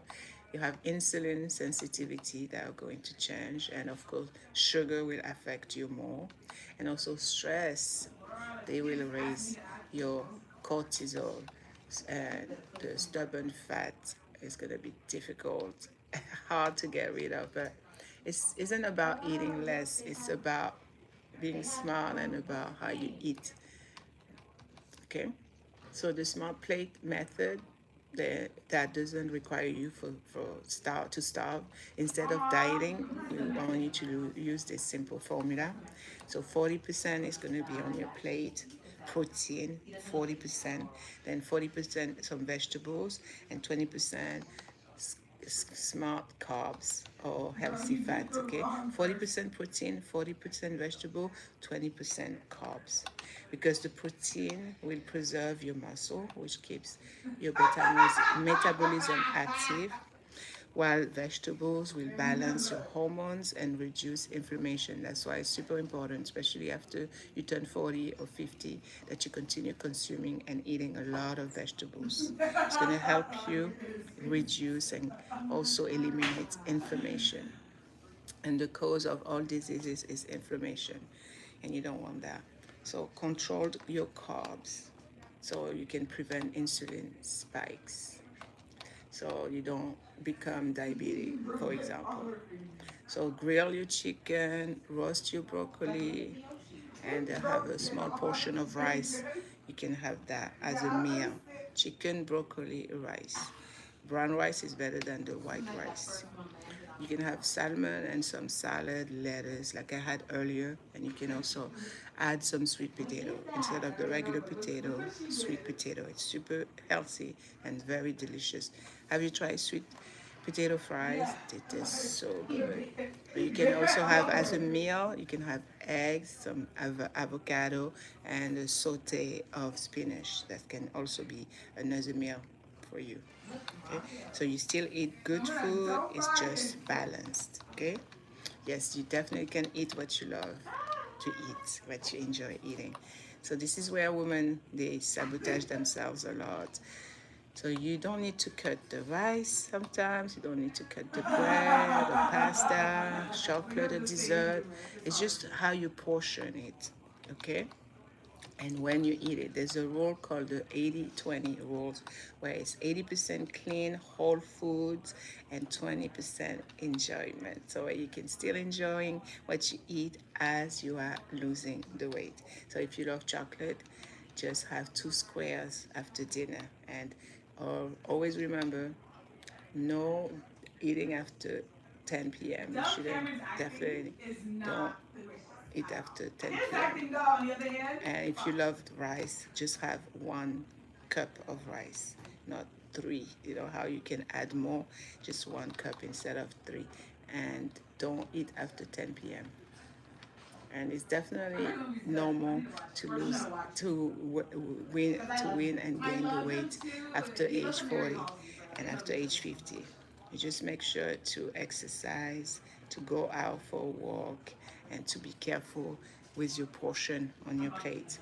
And do some strength training. Okay, it's non-negotiable. You need to. It's very important. Do cardio as well. Super important. Lift at least 2 to 3 times a week. Strength training. Not in the bodybuilding style, of course, but do some squats, light dumbbells, resistance bands, body weight exercise. It will help with your muscle, because your muscle makes your body burn more fat even while you are sleeping, you take a nap, or you're resting. So walking, strength training, that's a magic combo to lose the weight and eating healthier. Walk every single day if you're able to. I saw the other day a couple, they were running and it was raining and they were doing their workout in the rain. You can do 1,000 steps every single day easily. Yes, and consistency every day, every day. Walking is amazing. It will help. It will lower your cortisol level. It will balance your blood sugar. It will burn fat safely, and it will protect your joints. It's super important. Keep moving. Your body, this tempo, you need to keep moving. You need to keep using it. Be active. It's very powerful. And of course, sleep. Super important. Sleep will help you. Sleep is also a weight loss tool. So see it as a blessing and as a gift from God that you are able to sleep, because there's a lot of people that have insomnia where they cannot sleep. So if you manage to sleep, to take a nap, even in the afternoon, you can take a 2-hour nap. They call it power nap. Yes. So if you sleep under 6 hours, hunger hormones will increase, craving will rise, and your belly fat will increase. Again, belly fat over the past 12 months. And, whew, I want to lose it. That's why I'm drinking that baking soda, ginger, lemon drink. After 40 years old, sleep becomes more important than any cardio. So aim to sleep about 6, 7, even 8 hours every day, and reduce inflammation. You will find sometimes when you are in your menopause era, your menopause season, that you're doing a lot of bloating, and some medications, some things that you take, they will increase the bloating and the weight gain, which in turn bring the inflammation where you have pain and you can barely move your joints. So reduce processed food, processed sugar, soda, fried food, and stay away from alcohol if you are able to. There's people that have noticed as soon as that they start drinking alcohol, they started losing the weight because alcohol is full of sugar. Increase your intake in water. Water is life. We're made of water. Eat a lot of leafy greens, vegetables, more fruits. And like I said earlier, consume olive oil and get rid of vegetable oil, canola oil. All these are bad oil. Only use olive oil. All these other seed oils, they will trigger inflammation. They will get you to have chronic joint pain. Yes. And then just come into my room and be like, can I use your... So remember, increasing water, leafy greens, fatty fish, olive oil. Eat a lot of berries, especially if you're not allergic to berries, strawberries, blueberry, blackberry, blackcurrant. Eat that. It's very good. It's antioxidant food items. What not to do after you reach age 40, 50, crash diet, starving, cutting all carbs, excessive cardio, weight loss pill. Stay away from that. Or the detox teas. Stay away from that after you reach age 50, like I have. Try to do it naturally. Of course, now we are fasting as Muslims, it's Ramadan. So we stay for many hours without food and without any beverage intake. It will help. It will help your body. A lot of people have noticed a shift in their whole entire health when they do intermittent fasting, for example. The most important mindset shift when you reach 40, 50, that we don't diet, we build strength. We don't punish, we nourish. We don't punish, we nourish. We don't rush, we stay consistent. Consistency. Okay, you can easily lose 1 pound every week. That's healthy and that's very sustainable. You can do it.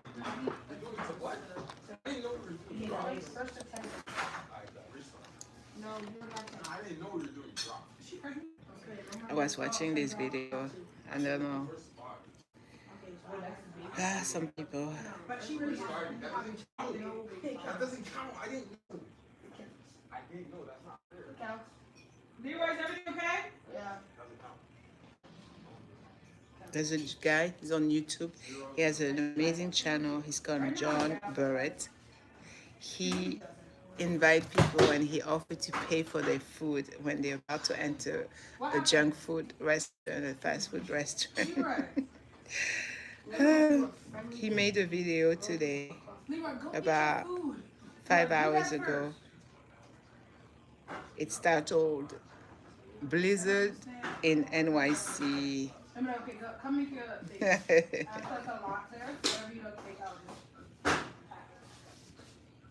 He said, if you're in a rush, let's just get you something healthy. If you don't like, I'll pay. Make the world a healthier place. Sometimes he meets tourists that don't speak proper English, so they use their phone for the translation. I think he met a couple, they are Portuguese, so they speak Portuguese.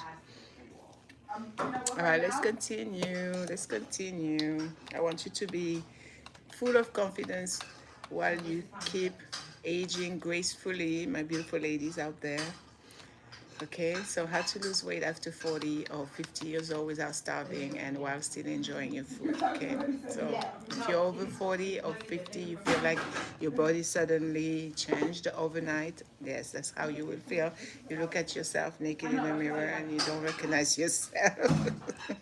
Yes, happened to me. So like you're eating the same, but you're still gaining more. And also some of the medication that we get from the doctor prescription, they will make you feel more cravings and like the belly fat came out of nowhere. What happened? Yes, you're not crazy, you're not lazy. Your body is not broken and you're just changing. It's hormonal, yeah.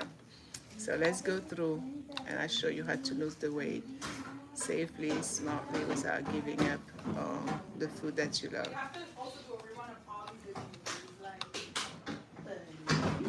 So just be wise in how you want to face this new challenge. Just see it as a challenge. You are going to lose the weight. It's going to happen. You can do this, okay? Remember how I said earlier, 40% is protein, 40% is vegetables, and 20% is carbs, healthy fats. Because the protein will keep your metabolism active. The vegetables are here to help you with your joint pain. It will reduce the inflammation. And the carbs, they will prevent sugar spikes, like you're always hungry, you want to eat. So do you remember the meal that I said? You can do broccoli, salmon, sweet potato, or you can do chicken, lettuce salad, and sprinkle some olive oil. Do egg, avocado, and some spinach. Eat an apple, eat a watermelon, super good for you.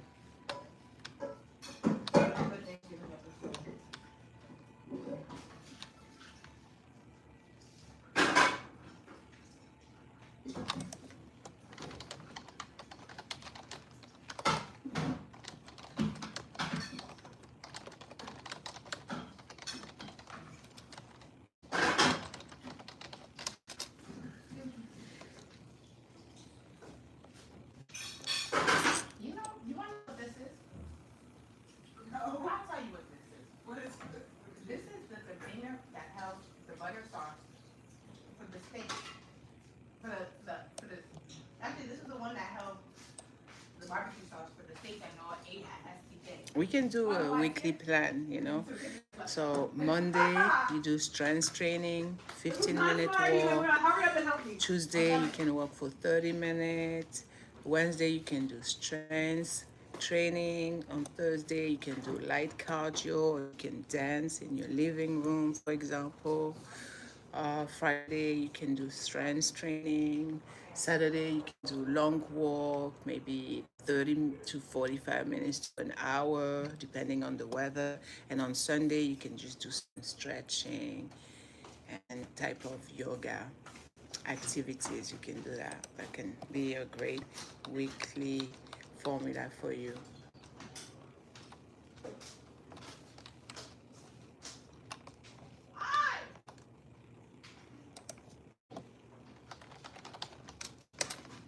Let me find that video I wanted to share with you.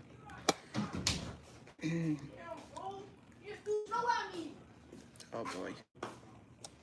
My boys arguing again. I understand. You have to just ignore him. Don't let him come in here. Or we can eat right now. Okay, then walk away and come and get one of us. If you acknowledge it, then that's what the problem is going to be. I'm sorry, I can't control his behavior. If you can't control his behavior, all you can do is control yourself. Boundaries. It's all about boundaries, even with your own children. They're fighting over there. I'm at peace, serene, tranquil, zen. the boundaries and guilt, how to create guilt-free boundaries. We need to learn that. We need to learn that. It's super important. As survivors of domestic abuse, of narcissistic, emotional, mental abuse, it's very important to set clear boundaries and know that you don't have to feel guilty when you set those boundaries. You're doing it for yourself, for your sanity, and for your own peace of mind. All right, let's listen. And you're listening to the Meditations and More podcast brought to you by The Little Shaman Healing. That's me, The Little Shaman.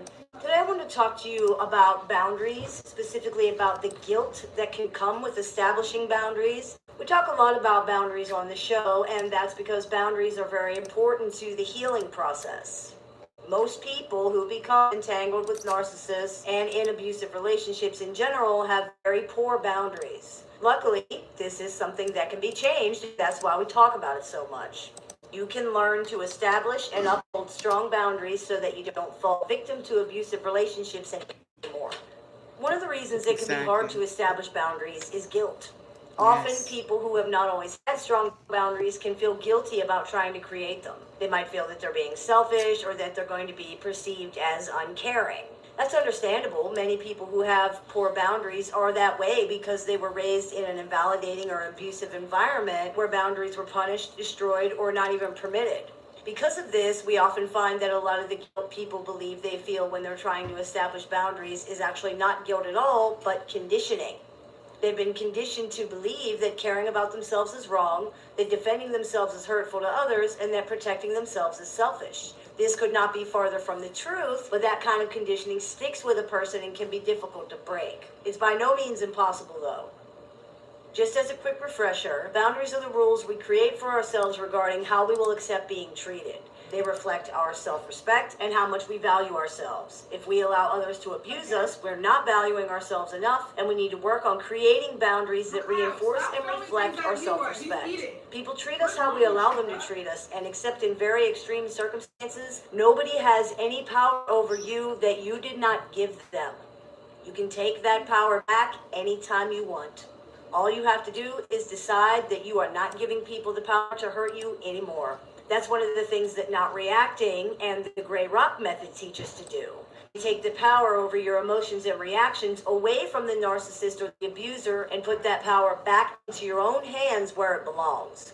There are a few episodes of this show about gray rock and not reacting that can help you understand how those work and how to implement them into your daily life, so check those out if you're interested. Most of them are on a playlist called Dealing with Narcissists that you can find on the channel page for this show. Reacting to things is a choice. You really can choose not to let something bother you. I know that sounds trite, but it is 100% true. Whether the guilt you're feeling is genuine or whether it's the result of conditioning, it's important to remember that there's nothing wrong with caring about yourself, and there's nothing selfish about refusing to put up with abuse. Establishing boundaries does not mean you don't care. It doesn't mean you don't care about other people. It means you care about yourself too.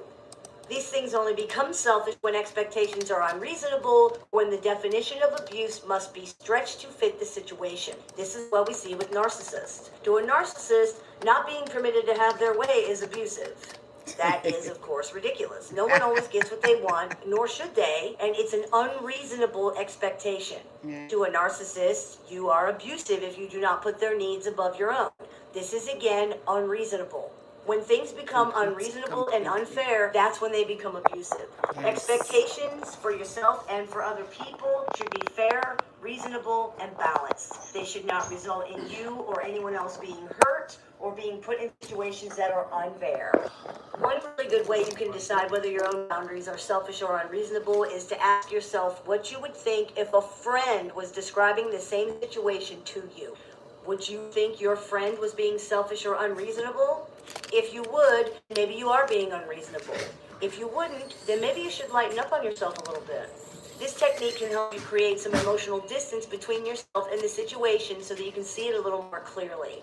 For example, if a friend told you that someone asked her to do something for them, but she was feeling ill and wanted to tell them she couldn't do it, would you really accuse her of being selfish for that? No. No. So don't think that of yourself. If a friend told you that his girlfriend had destroyed his property multiple times and he didn't want to see her anymore, would you really insist that he was being unreasonable and should give her another chance? No. Of course not.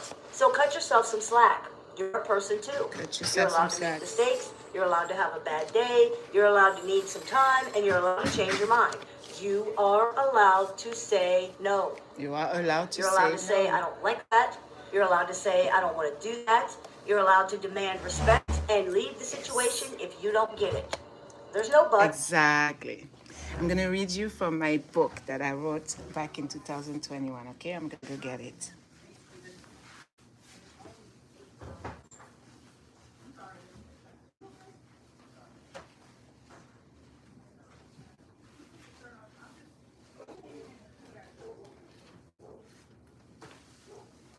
I love books, if you don't know already.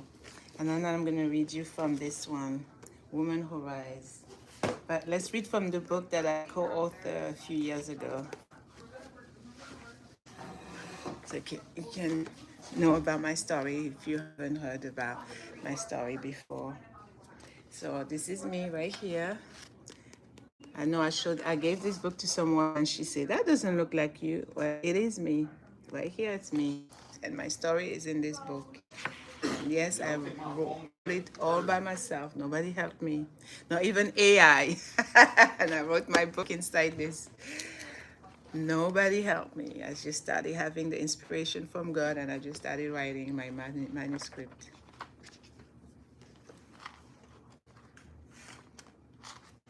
Yeah, that's me. I wrote my book. Just a few pages. I wrote my story here.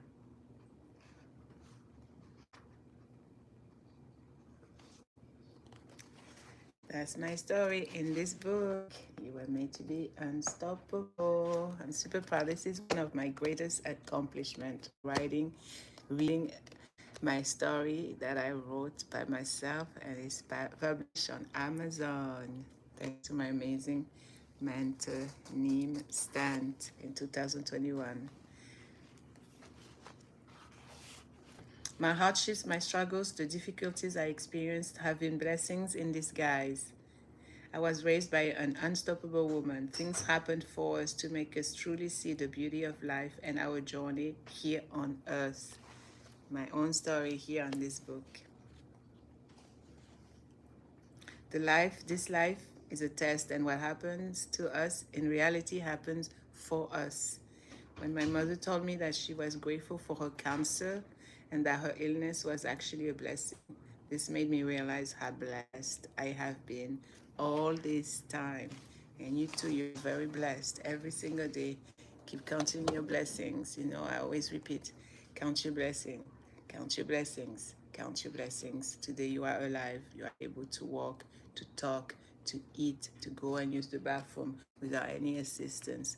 Think about that. These are blessings. These are gifts. Let me read more about my story.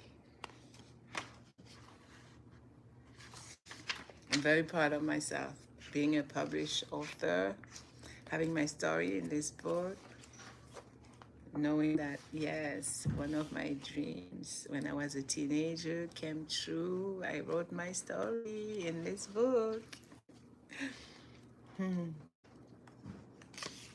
Based on my experience, I can share 3 pieces of advice. Be patient, be ready, and be open-minded. Being patient was taught from my story of rape, abuse, struggles, and staying in toxic relationships that later on made me stronger and got me ready for the next years of trials and tribulations I was to face. And ready I was. I took advantage of an opportunity to share my story of courage, of strength, and not giving up, to write this book so you, my amazing reader, can be inspired, empowered, and live the best version of yourself. My main goal writing this book is to give a voice to the voiceless and help victims of abuse, especially emotional abuse, because this is a subject that is very much misunderstood. Last piece of advice, but not least, is being open-minded, which means to be humble and allow others to teach me and show me a different perspective, which reminds me of my amazing mentor, Ed Mallet, who who talked about rise in the face of adversity with Les Brown, who inspired Ed to become the man he is today. I am enough. You too, my amazing reader. You are enough. We are enough. I will never let fear or shame control me ever again. It took me years of self reflection, therapy, and counseling to be where I am today. And I am extremely grateful to all the people who have contributed to this achievement. Yes, I was abused as a child, sexually and physically, as well as emotionally. True, my mind had blocked the trauma for years until I was 20, when all of a sudden, pieces of blurry images started flashing back in front of my eyes. My brain protected me all those years. One of my mentors, Andy Frisella, said, sit down and decide what you want as clear as possible in as much detail as possible, and then work every day toward it. And that is exactly what I have been doing. I want to make this world a better place. I want my story to make someone smile. I wish with all my heart that it will empower somebody who wants to give up. So instead of despair, they decide to give it all, to go all in, like Nimstan says in her amazing book. Life has taught me that it is impossible to achieve success without some help from someone, from others along the way. I read from my book, You Were Made to Be Unstoppable. My story is in this book. And there's another book I want to share a little bit, some wisdom from it. Women Who Rise. All these amazing, beautiful ladies, they wrote their story in this book, Women Who Rise. I received this book in 2020, in July 18. So let's just randomly open a page. Randomly. Self-love, wow. Self-love and success. Look at that, self-love. Self-love, our movement. You see that? Self-love, random page. Tara Lepera. Let's read what she says. Home, the place where you are supposed to feel safe, secure, and loved. The place where solid foundations for life are supposed to be laid. My story, my beginning, did not provide me this. I was born in Bricktown, New Jersey. My parents were married at the time. I was the second of three born from this marriage. I have lived in a total of 35 different houses so far in my life, but 24 of them were within the first 12 years of my life. Hotels, apartments, other family members, homes, etc. None of them ever gave me the security a child needs and desires. My parents got divorced, and shortly after, I entered the foster care system at the age of 12. During that time, I was pressured into taking drugs for the first time in one of the foster homes and narrowly escaped sexual assault. I bounced from school to school and house to house. I never felt that I could grasp anything. I never felt smart enough to try. I'm reading from this lady's story in the book called Woman Who Rise. This lady's sharing her story. Her name is Tara Lepera. She was born in New Jersey. She writes, my mom did eventually get my siblings and me back. My siblings and I. At this time in my life, I was really struggling with my identity and my confidence. There were never rules in my house. I could miss school, I could sleep in. I didn't have positive adult influences in my life or someone to hold me accountable. That's what's missing a lot here in America, unfortunately. I really struggled in school with any sort of math or reading. And I was in special education classes, which affected my confidence and belief in myself. Poor lady, wow. I did not feel like I belonged in school. During my junior year of high school, it was apparent that I was going to have to repeat that grade. I was humiliated and never wanted to show my face in school again.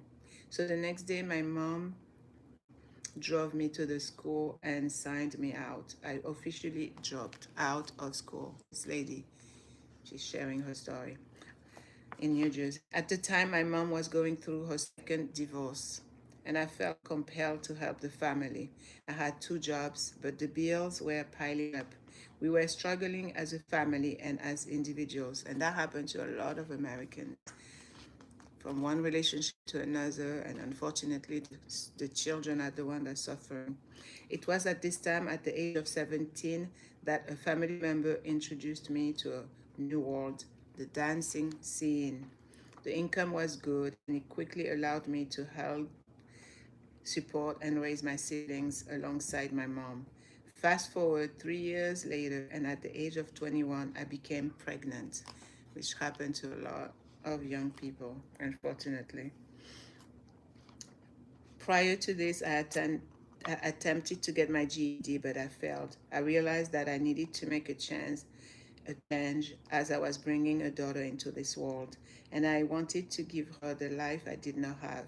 But it did not happen like that, as I was sucked back into the dancing scene after a particularly tough conversation with a family member that convinced me it was my only path to take care of my daughter and family. Still, I began to feel that God was guiding me down a different path. I eventually switched to bartending to step away from the dance scene.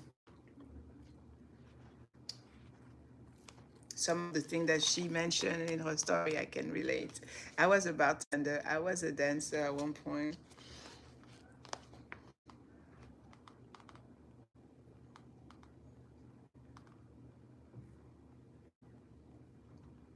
So many people went through so much and suffered so much. I was bartending at a few different places over the next few years, but it wasn't until I started bartending at a local country club when I met Jean. She and I hit it off, and she asked me if I would ever be interested in working in corporate America. I took the chance, and of course, a big pay cut. But this is what I had to do if I wanted to create a better life for my daughter and myself. After a year of working in the corporate world, I was offered a bigger opportunity with a different company for a sales marketing position. I loved it and quickly climbed the corporate ladder and became very successful in my sales position. However, I still felt as though something was missing from my life. One huge milestone, a positive one, was that I was able to purchase my very own home. I was able to give my daughter a stable home. However, I was finding myself becoming extremely depressed. Here I was creating the life I had always wanted, but found myself always being away from home traveling. I started taking depression medication. Wow, she took depression medication. A lot of Americans, they do that. I never did that, thank God, thank God. I prayed, I listened to the Quran, I watched videos of people that helped me. I never took depression medication. Thank you, Lord. I started taking depression medication and drinking 1 to 2 bottles of wines a night, but I was somehow still surviving. It was December 18, 2011, when a friend through work gave me tickets to a Philadelphia Eagles game.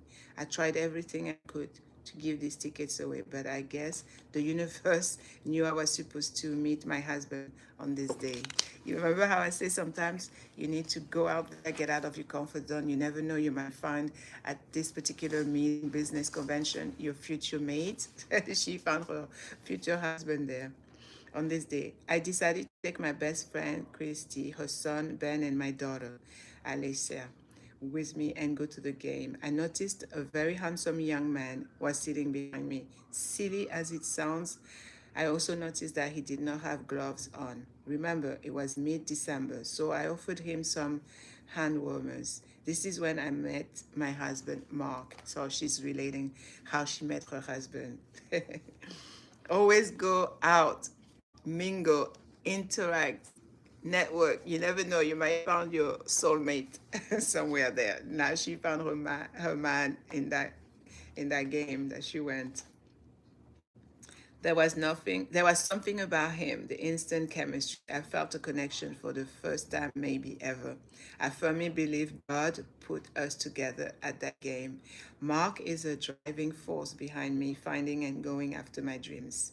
Mark and I knew that we were meant to be together. Yeah, sometimes you just know. It's like love at first sight, and you truly can feel that flame deep down and that little voice telling you he's the one, she's the one. So yeah, for her it was the one. I treated him differently than anyone and I had ever met due to my past. And as I struggled to trust anybody, especially men, I was that girl who always had a brick wall up. In the first few weeks of Mark and me dating, Mark introduced me to fitness, to a healthy lifestyle, one that I'd never truly known. About a year later, we started our own health and wellness business with the company Isagenics. Always go to business with someone you're in alignment with, you're on the same page, you have the same values, the same principle. It will definitely work. It can work. There's couples that have been in business together and they're doing just fine. This gave me the opportunity to leave my corporate job and run our business full time. Mark encouraged me to get my GED. I never had the desire to go back since I knew I would struggle. I also had the fear of failing again, especially as an adult. I went back to school as an adult years ago, and I was even pregnant with my now teenage son. I remember I was 9 months pregnant. The belly was so huge, ready to pop out. And I remember the students at the business institute I was in here, Manhattan, were looking at me like, "You haven't given birth yet? This baby looked like it's about to come." Delaware County Community College knew I was terrified, so they offered me a tutor to help me through the testing, and I still barely passed. She barely passed, but I did it. I broke the family cycle. I am smart enough. I am brave enough. At the time, I was actually embarrassed because I was 35 years old. So I never shared the great news with anyone but my close family and best friend, Christy. However, I now realize how proud I should be of what I accomplished, and I now share it with everyone. Yeah, share your accomplishments, small, big. Mark and I got married on July 11th. Wow, she got married July 11th. I got divorced July 11th. This lady, she said she got married July 11th, 2014, and decided that we wanted to make a family together. We decided to purchase our first home together and found a house in New Jersey. We were living in Pennsylvania at the time, during which we found out we were going to be parents. Our daughter, Raylene, was born on September 10th, 2015. And because of the business Mark and I built, I was able to stay home with her. Isn't that amazing when you're able to find a life partner that you get in business with, or maybe the breadwinner, and you are able to stay home? When you have the baby, you don't have to get out and work, commute, and have to be harassed at the workplace. Because a lot of women, that's what they are. They're being harassed at the workplace. They can't even find peace when they go to work. Without some stranger, total nasty man starting to sexually harass them or assault them. But she did good. She was able to stay home, as she says here in her story. I was very thankful for the life that I was able to live through Isagenics. However, I knew that I was not done growing. Through building my network, I was able to connect with some amazing women. Always connect with amazing human beings. You never know what can happen from those relationships. God continued to place people in my life that would help me become aligned with the purpose I had always felt in my heart. Due to my past, I realized that I needed to learn how to love myself. Yeah, right here, self-love. And she named her book, her story, Self-Love and Success. Amazing, amazing. I realized that my beginning was going to be the key to me finding my purpose. I began to see the more I showed love to myself, the more I could help people. Yes, love yourself first. You are going to be able to pour love onto the world. I knew that there were so many other women that were lost in this world who lack self confidence and love. As I began becoming more confident and implementing all of the self love tools I had gathered from the work I did on myself, we received a message, one that would change our lives forever. Mark and I had decided that we would like to add another child into our family, and we're actively trying. Through social media, my dad contacted us and let us know that my half sister, Hope, had just given birth to a baby boy, and child services was stepping in because he was born addicted to drugs. Wow, can you imagine? So she got on social media. Her dad told her that her half sister is about to lose her child, and she and her husband trying to get another baby. So of course she's stepping in. She's gonna adopt that baby. Wow, what a beautiful story. Having been through the foster care system myself, I could not imagine allowing a member of my family to experience what I had. So we agreed to take him. This is when our son Charlie, birth name Kevin, came into our lives. I'm so happy she adopted her half sister child.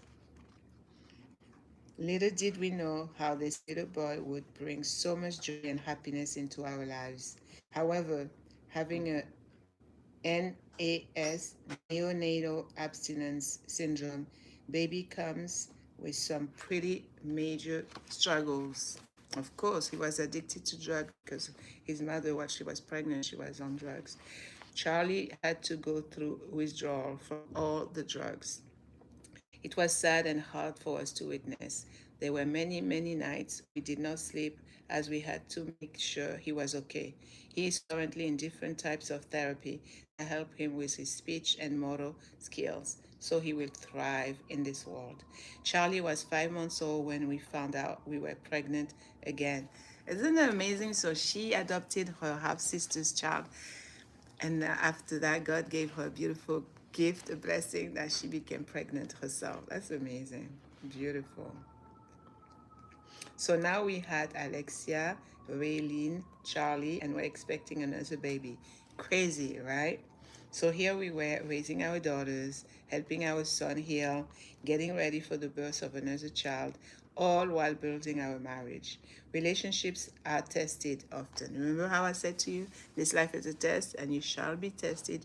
You are going to be tested with everyone that comes and passes through your life. Some come for a season, like the sister was saying, some come for a reason, and some will stay for a lifetime.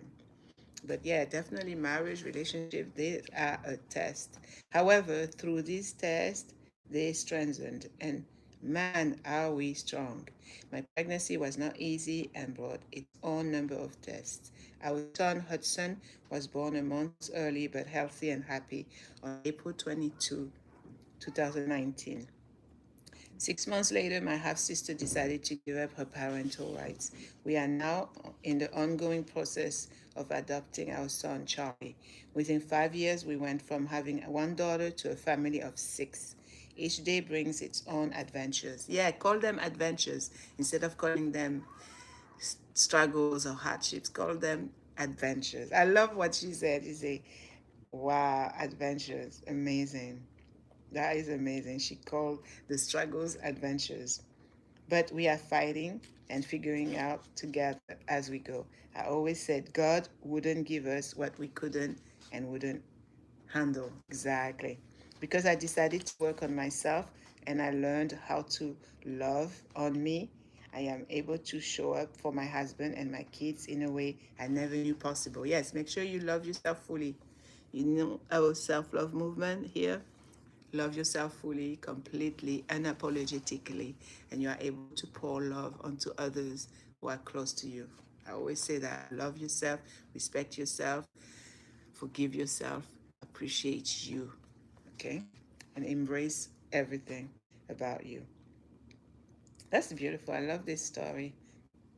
The best part is I have realized that I can help so many people with everything I have been through and learned. Yes, your Mess is your message. Remember that. Use your pain as a purpose out there to make a difference, to help someone to leave an amazing positive impact. Okay? Be a blessing to someone else out there. And use all the hardships as an adventure. Now I'm going to start saying that. Use your hardship, your struggle as an adventure. God continues to place people in my life that guide me closer to my calling. During the days of going to as many self help seminars as I could, I crossed paths with my own business partner. You see, she went to a workshop, business meeting, and she met her future business partner, Penelope. A year or so later, our business was formed through prayer. You see the power of prayer. Through prayer, and this lady is not Muslim, she's Christian. Through prayer, God guided Penelope and her friend Amy to me and my story. In faith, I decided to partner with them and start spreading positivity into the world through our business, Inspired Purpose Coaching. That's how she named her business, Inspired Purpose Coaching, and our podcast. And she made it a podcast series. All that work I did to learn how to love myself has now guided me to helping others. I am using the pain and struggle that started my story and helped me start my very own self love business. Oh, I love her story. Self love and success. This March 2020, I launched my own website with one-on-one coaching and several engaging programs to help others. You see, this life is all about helping others, being of service.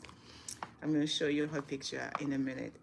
I am ready to help women learn to love themselves just like I did. The truth in my story that I shield away from sharing are the same ones that are going to help me change the world. I am very proud of the journey that has given me so many tools to be the person that helps others, my true calling.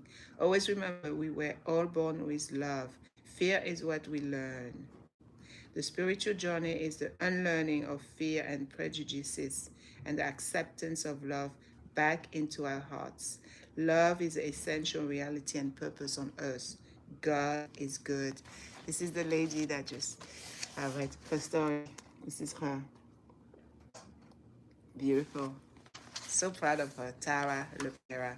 Tara Ann Lepera is the founder of Self Love and Success and co-founder of Inspired Purpose Coaching. She's from New Jersey. A motivational speaker, podcast host, self-love coach, manifesting mama, and co-author. For the last 5 years, Tara has focused her expertise on personal development, growing her self-love, building a strong mindset, and learning how to manifest her dreams into reality. You can do that too. Manifest your own dreams into reality. While growing up, Tara lacked confidence and viewed herself in a negative way. It wasn't until Tara learned to tap into her innermost truth and shift her limiting beliefs. A lot of us, we have limiting beliefs where we feel we're not enough, that we cannot do it, we're inadequate. And we get that from our upbringing, the people around us when we were young that told us that, instilled that in ourselves. And that's so wrong. She learned to tap into her innermost truth and shift her limiting beliefs in her capabilities, that she launched herself in alignment and co-created a life and business that makes her proud. Tara's primary focus and joy is working with women. I love it. I also love working with women. I love inspiring women. This right here is about it. Inspiring women, empowering women, uplifting women, helping women, educating women. I'm here for you, my beautiful ladies, always. This is why I made Learn with Nia. Tara does this through one-on-one coaching, group support systems, as well as programs and courses that are focused around professional life development, self-love, manifestation, confidence, and resetting. This year, 2026, is the year of resetting, recharging, recalibrating. Okay? Tara is the mother of 4 children and married to her husband Mark. Tara and her family live in South Jersey and love to explore the world together while living life to their fullest abilities, all while creating everlasting memories. Tara welcomes you to connect with her by visiting selfloveandsuccess.com. And you can find her on Instagram and on Facebook, Tara and Lepera. Amazing. I love this story. I'm so happy that randomly I turned the page and it was page 99, Self Love and Success by Tara Lepera. Woman Who Rise. You see how it's important to read books because you come across some stories that you never knew existed. You see, we learn a lot from this story. So this is why I always encourage people to read. Read, which was the first command from God. Ikra, read. God, Allah Almighty, most merciful, He said, read. Stay educated. Gain knowledge. Go out there. Read. Recite. Learn.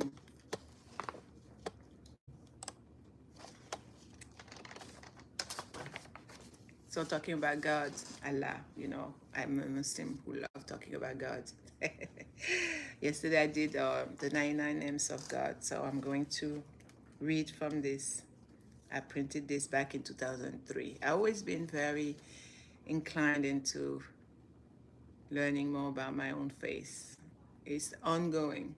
I don't know a lot, but I know enough so that I'm able to share and to teach people and to explain. That's why I'm here.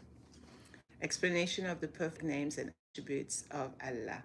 He is Allah, the creator, the originator, the fashioner. To him belong the most beautiful names.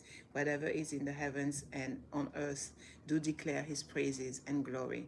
And he is the exalted in might, the wise. Yes, God is the wise. Quran, verse 24 of chapter 59.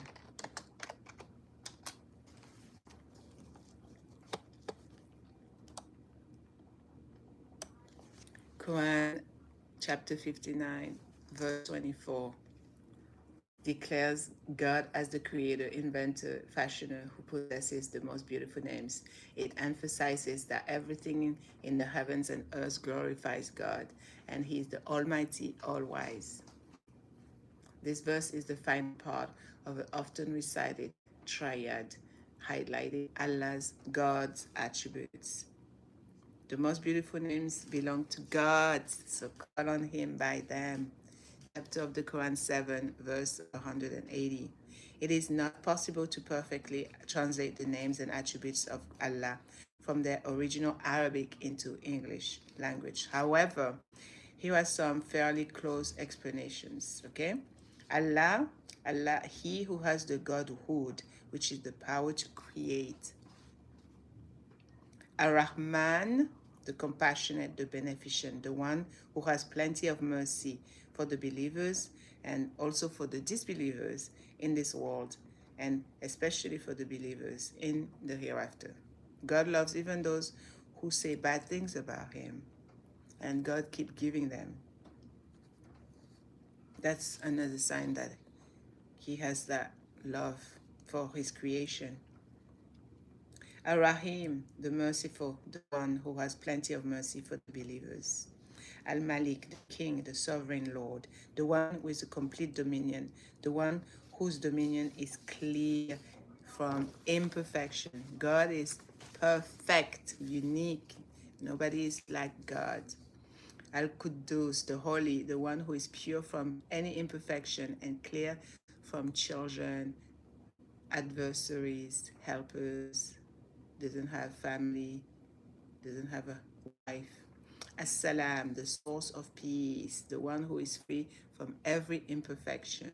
Al-Mu'min, guardian of faith, the one who witnessed for himself that no one is God but him. I just said it. No one is God but God. Nothing looks like God. checking something on my channel here, on my YouTube channel.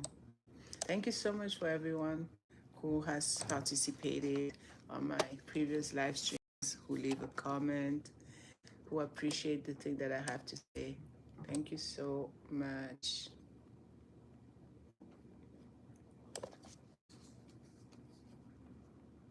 Al-Muhaymin, the protector. God is the protector, the one who witnesses the saying and the deeds of his creature. Al-Aziz, the mighty, the strong, the defeater, who is never defeated. Al-Jabbar, the compeller, the one that nothing happens in his dominion except that which he willed. So everything that happens, it happens because God has willed it to happen. Otherwise, it will not happen. So you cannot say, for example, oh, if I didn't do that, this would not have happened. If I didn't do that, I would not have crashed into this car. No, it was meant to. If it happened, it was definitely decreed that it will happen. Al-Mutakabbir, the majestic, the one who is clear from the attributes of the creation and from resembling them. God doesn't look like nobody. He doesn't look like a human being. He's not a human being. Al-Khaliq, the creator, the one who brings everything from non-existence to existence. God is unique, completely unique. He doesn't look like anything that you have ever seen or that you can imagine. You cannot draw God as having a head, 2 hands, 2 legs, 2 feet, 10 fingers. Al-Bari, the evolver, the maker, the creator who has the power to turn the entities. Al-Musawwir, the fashioner, the one who forms his creation in different pictures. Al-Khaffar, the great forgiver, the one who forgives the sins of his slaves time and time again. All right. If you want to know all the 99 names of God, Google it, okay? Google it. Google is your friend. And you can also do AI.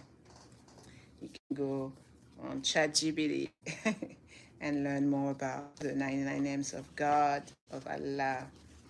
I'll be right back. I'll be right back.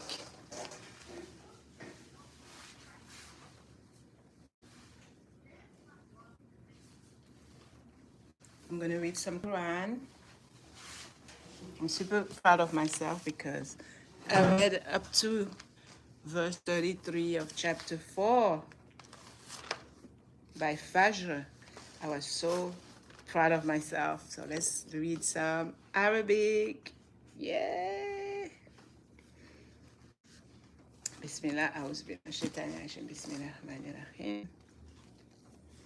ولكل جعلنا موالي مما ترك الوالدان والأقربون والذين عقدت أيمانكم فآتوهن نصيبهم إن الله كان على كل شيء شهيدا. الرجال قوامون على النساء بما فضل الله بعضهم على بعض وبما أنفقوا من أموالهم.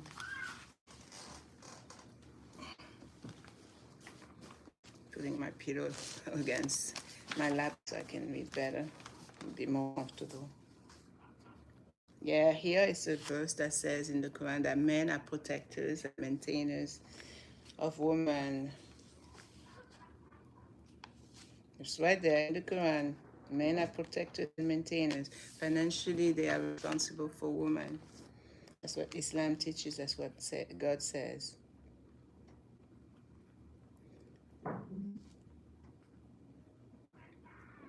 الرجال قوامون على النساء بما فضل الله بعضهم على بعض وبما أنفقوا من أموالهم فالصالحات قانتات حافظات للغيب بما حفظ الله واللاتي تخافون نشوزهن فعظوهن واهجروهن في المضاجع واضربوهن فإن أتأنكم فلا تبغوا عليهن سبيلا إن الله كان عليا كبيرا وإن خفتم شقاق بينهما فابعثوا حكما من أهله وحكما من أهلها إن يريد إصلاحا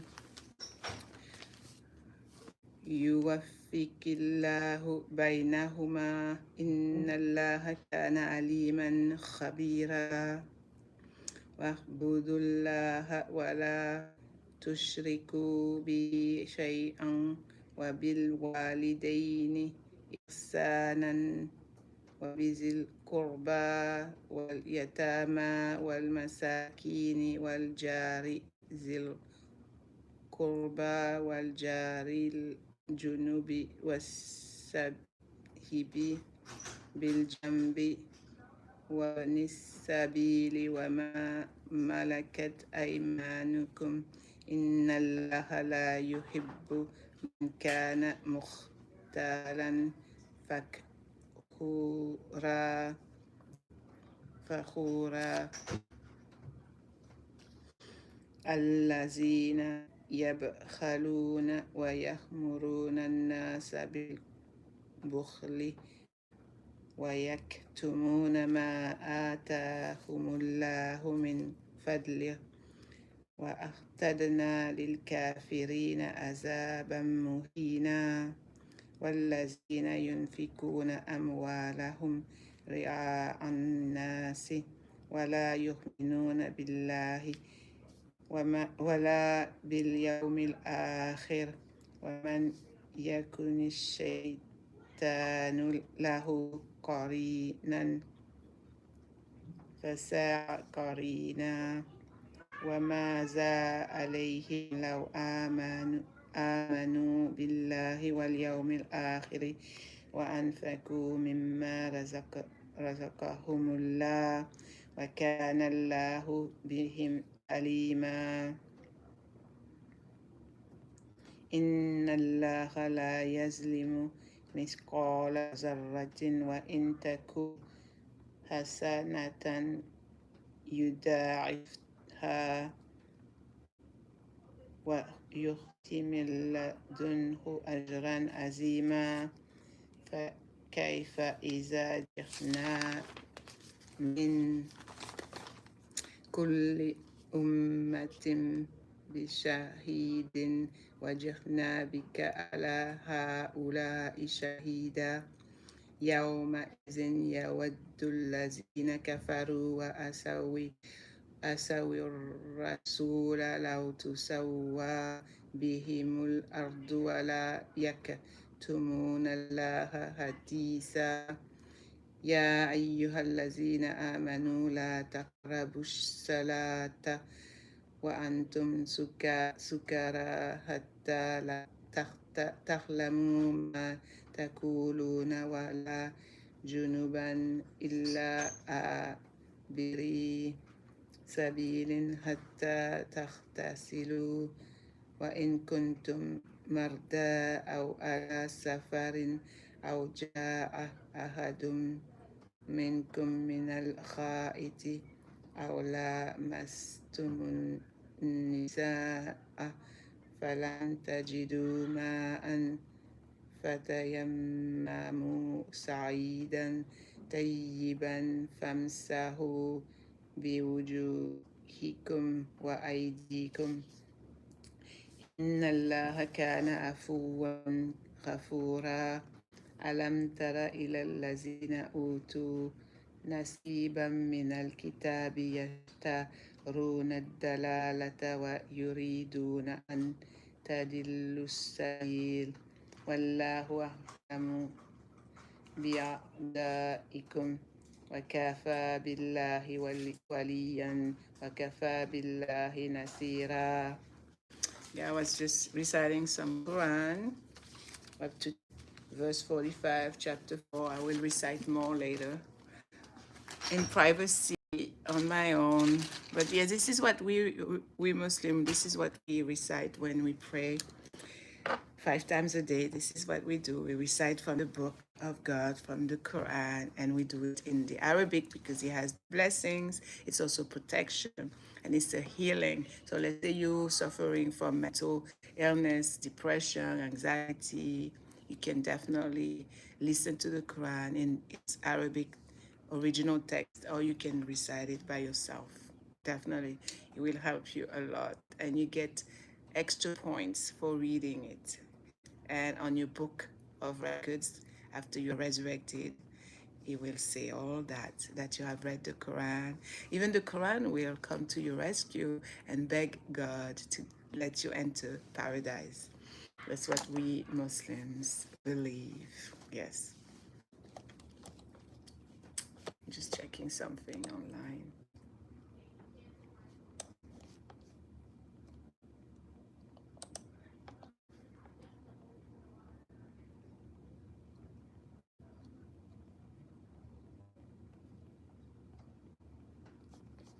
How are you doing, by the way? And thank you for being here. I really appreciate you. Remember, you can vent, you can share your story, your experiences.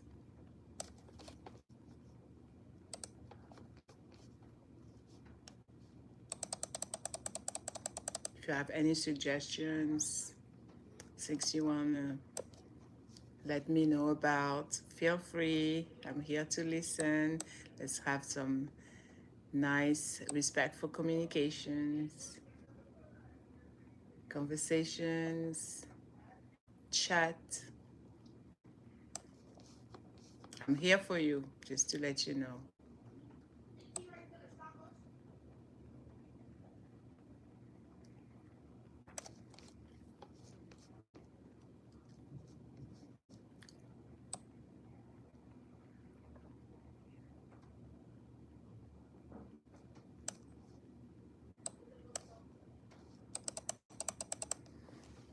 Okay, I've done this.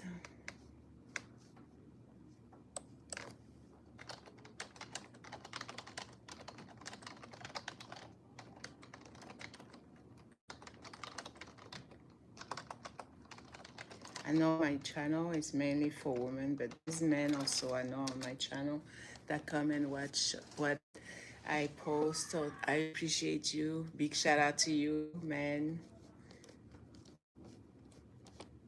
But yes, my content is mainly to educate women and to inspire women, to uplift ladies, empower them, and help them regain their confidence, their self-respect, their self-esteem, to know their worth, and to go out there, to get out of their comfort zone, and to do anything they need to, regardless and anyway.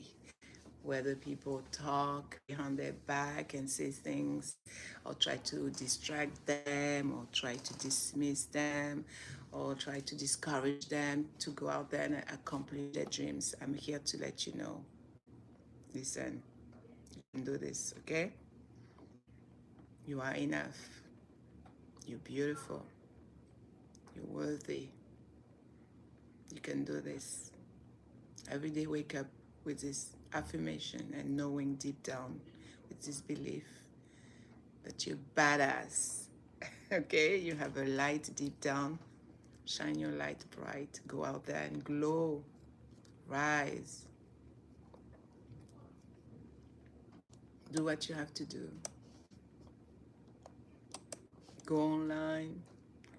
Sometimes there's places that you can go, groups that you can be part of, you can belong to, that will help you with your self-confidence. So easy. Sometimes you don't even need to get out of your house. You just go online, Google it, and find out amazing groups of women cheer up for each other, encourage each other, inspire each other, elevate each other, uplift one another. That's what you want. You want to be part of an amazing community of ladies that want to see you win, that want to see you being successful, that are not there to put you down, to ridicule you, to humiliate you. There's a lot of amazing ladies out there, women that really love to see you win, want to see you successful, healthy, happy. They are there. And little by little, with intention, intentionally, you can grow in confidence, you can develop that, and you can master becoming unbothered, where you don't care what people say about you. They can keep barking behind you.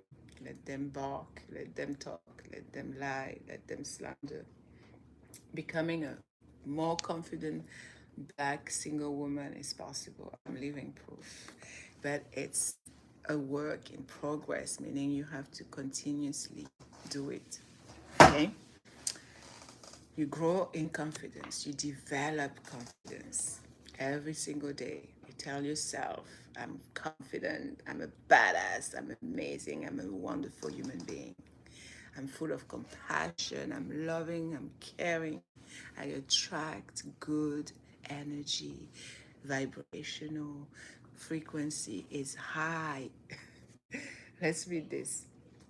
Becoming a more confident black single woman involves intentionally, you see, intentionally cultivating self-love, setting firm boundaries, and embracing your unique identity. It's all about identity, and you can do it.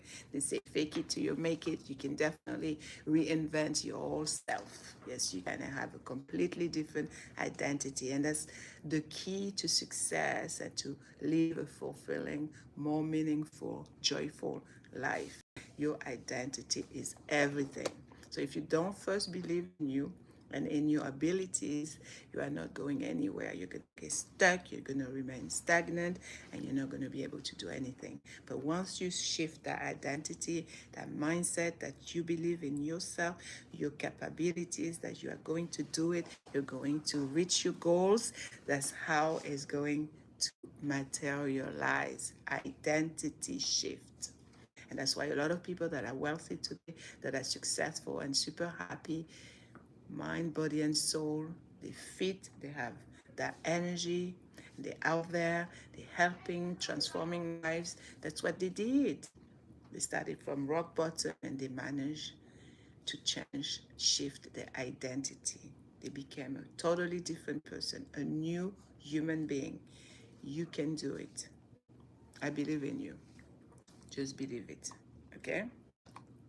Celebrate your achievements, small wins, big wins every day. I pat myself in the back. I celebrate my wins. I'm my biggest cheerleader. Your biggest cheerleader. Challenge your negative self-talk. We have so many negative self-talk conversation with our own self. I'm not good enough. I'm not pretty enough. No, this has to stop today. February 22nd, 2026. No more of that, okay?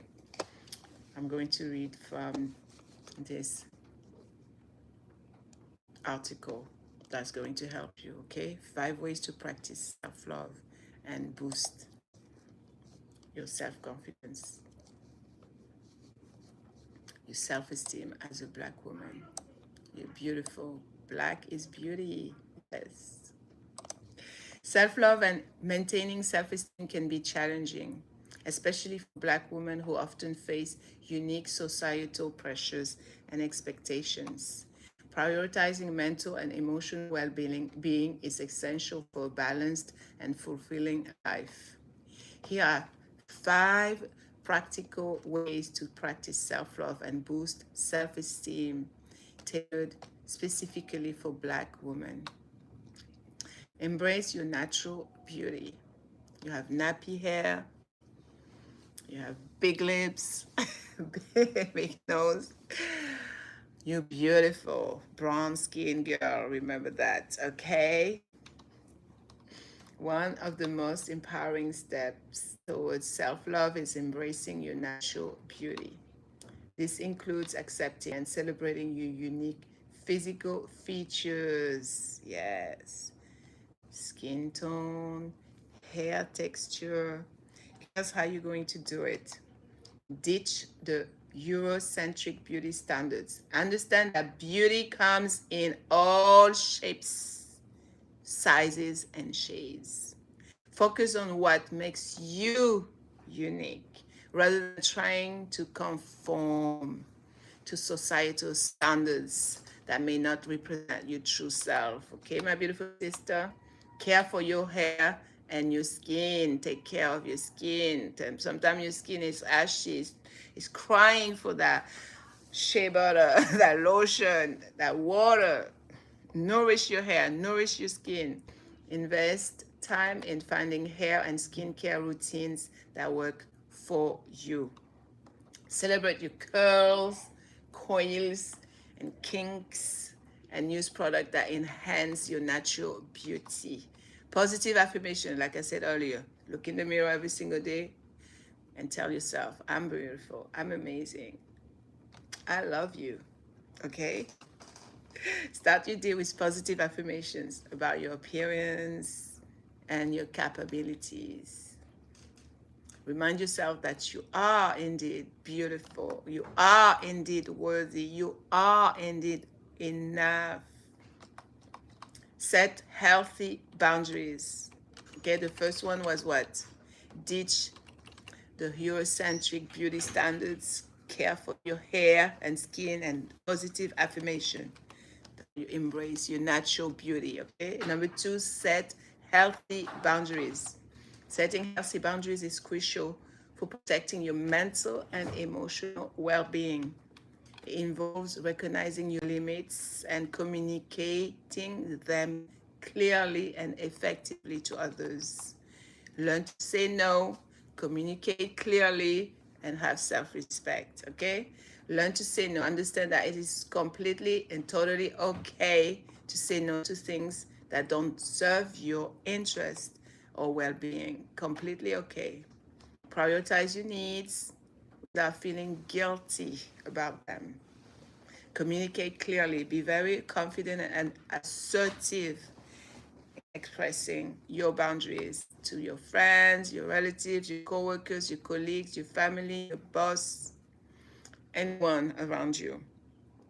Clear communication helps others understand your limits and they will respect them if you are very clear and very firm and you are direct, straight to the point, regardless what they say, what they think. Okay, you come first. Self-respect. Setting boundaries is a form of self-respect. It shows that you value your time, your energy, your well-being enough to protect them, okay, from being depleted by others. Some people will be energy vampires. They will take and take and take and take and deplete you. No, no, no. Today we stop that. Number three, cultivate a supportive community. Cultivate a supportive community. You need to have a support system, people that love you, that care about you, and that want to see you be happy, feel good about yourself and the decisions that you're making. True friends, real friends, not fake friends that are ready to stab you in the back the minute you turn. No, not, we're not doing that. 2026, more fake friends, people that ignore your messages, people that dismiss you, people that don't respect your boundaries. Cut them off. Why are you keeping them around? For what? Let them go. If they show that they don't care about you, if you have a friendship but it's only one side friendship, it's time to go. Sorry. Surrounding yourself with a positive and supportive community is vital for your self-esteem and overall happiness. Yes, you have some females, they keep this relationship, these friends that keep putting them down, ridiculing them, mocking them, making fun of them, giving them the passive aggressive treatment, silent treatment even, and they keep those around for what? Delete, erase, block, bye. Seek out relationships that uplift you, that inspire you. Find like-minded women. Join groups or organizations. Remember, I just spoke about joining groups. Join groups or organizations that align with your interests and values and principles.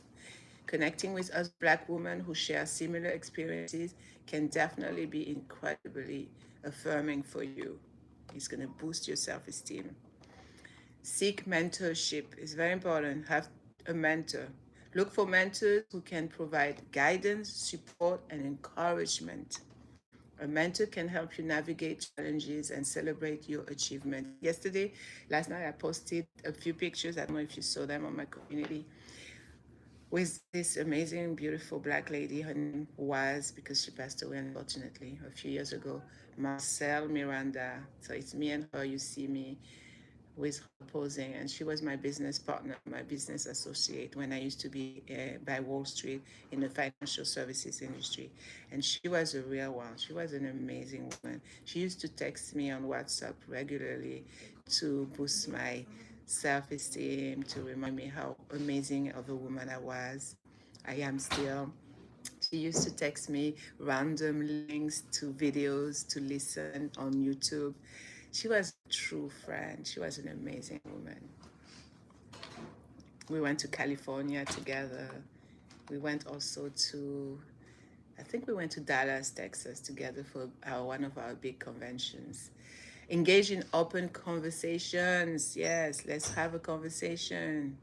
Create spaces where you can have honest and open conversations about your experiences, your struggles, your triumphs, your amazing adventures. Remember how I said earlier? Struggles, hardships, trials, tribulations, they are all adventures. Sharing your story can be therapeutic and very encouraging, and also a very, very empowering. And remember, whoever doesn't want you to share your story, they don't want to hear it, guess what? You gotta go. They are not your friend. People that dismiss you when you start talking, you want to share, tell it like it is, be honest. Those people are not your friends. You have some people online trolls, bullies. They don't like it when you start sharing your story and telling it like it is and explaining what happened to you. They don't want to hear it because they already taken side. They don't want you to tell your side of the story, to say what happened to you, what you have experienced. They already sided with the abuser, they sided with the other fake friends that they are friends with. So anything you say, they don't care about it. They don't even want to hear it. You have people like that. Oh, you don't have to tell your story. You don't have to share. Nobody want to hear it. Yeah, somebody need to hear it because your story is going to save lives. Your story is going to empower someone, a victim, to finally get out and leave her abusive partner. Remember, you don't have to stay in a marriage where you always feel that you are being gaslighted, you are being manipulated, you are being suffocated. You don't have to stay. Why? God never told you to remain somewhere where you'll be abused. Abused people need to realize that they don't have to stay. Abusing someone is a sin, it's a crime, and it can lead to death, to murder. It's lethal, it's fatal. Pursue education and skills by investing in personal growth. One of the best way to live an amazing life, fulfilling and meaningful, and to live it to the fullest is to invest in your own self. You are the biggest investment. Personal growth, self-development, self-improvement. Read books on that. Listen to people who are expert, who are qualified, and who will encourage you, motivate you, help you, uplift you. Personal growth is a lifelong journey that involves continuously seeking ways to improve yourself and your life. Investing in personal growth can significantly boost your self-esteem. Pursue education and skills. Set and achieve your goals. Practice self-reflection. meditate. Don't be afraid to be on your own, to be by yourself, to be alone. I love being alone. I'm alone almost most of my days, and I love it. It's tranquil, it's peaceful, it's zen, serenity. So enroll in courses, workshops, seminars that interest you, and you don't even need to get out of your own house. You can stay in your residence right there in front of your computer or your electronic device on your phone and learn from masterclass, different courses online.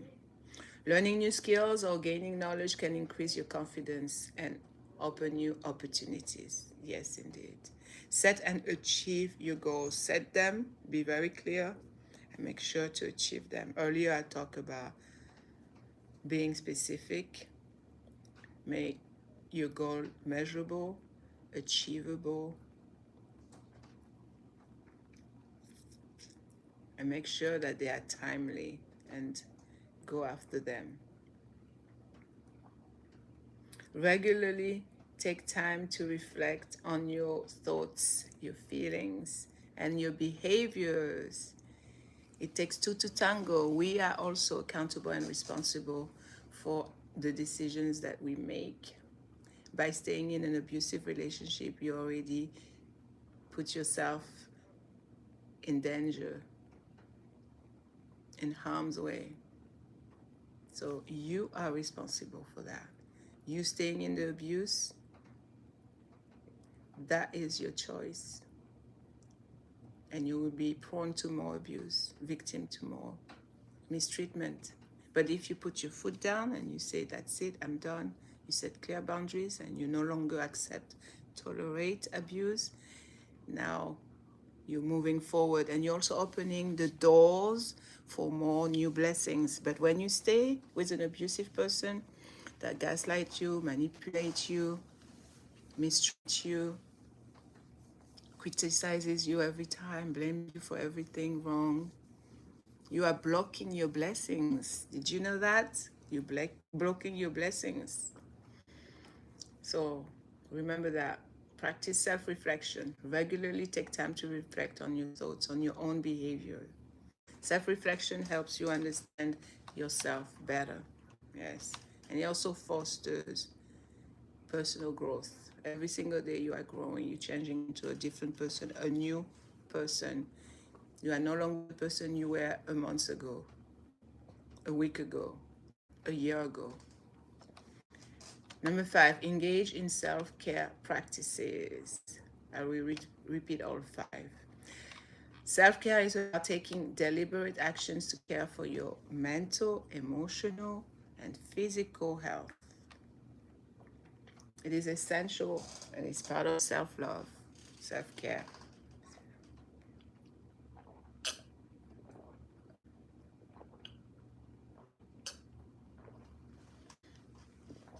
Physical self-care, mental self-care, emotional self-care. All right, let's talk about physical self-care. You exercise regularly, you work out. Like I said earlier, strength training, lifting small weight, dancing, doing yoga, aerobics, cardio, eating a balanced diet, all that, eating healthy, healthier, getting enough sleep, all that is part of your physical self-care. Physical health is closely linked to mental well-being. So now let's talk about the mental self-care. You engage in activities that stimulate your mind. You read, you do puzzle, you do coloring, you learn a new hobby. Especially as senior citizen, I'm a senior. I'm 52 years old. I can't believe I'm saying that. I'm 52 years old. So at my age, to continue using my brain to make sure I don't become senile and have dementia or Alzheimer, I'm going to read more. It's a new hobby, drawing, painting, doing puzzles. Practice mindfulness also and do meditation. It's so important because it will reduce stress and it will improve your mental clarity as well. So you won't have foggy brain, mind. Emotional self-care, very important. Allow yourself to feel. and express your emotions, your feelings. Do journaling. You write down your thoughts, how your day is going, and how you feel about what's happening around you and happening in your life. Super important. Talk to a trusted friend. You don't confide and go tell your secrets to someone that's going to go repeat them and put them all, blast them on social media, for example. Make sure it's someone that you can trust, that is trustworthy. You can seek therapy, also counseling, because that also helps you to process your feelings. It's very important. I did therapy many years and for a long time. I had to grow thick skin to stop feeling sad and bad about people lying about me, saying things that are not true, that are false about me. You grow thick skin. You learn to take things with a grain of salt, like the saying goes. You learn to accept that some people will never like you, and that's okay. That's okay. You can't please everybody. Remember that. You can't please everybody.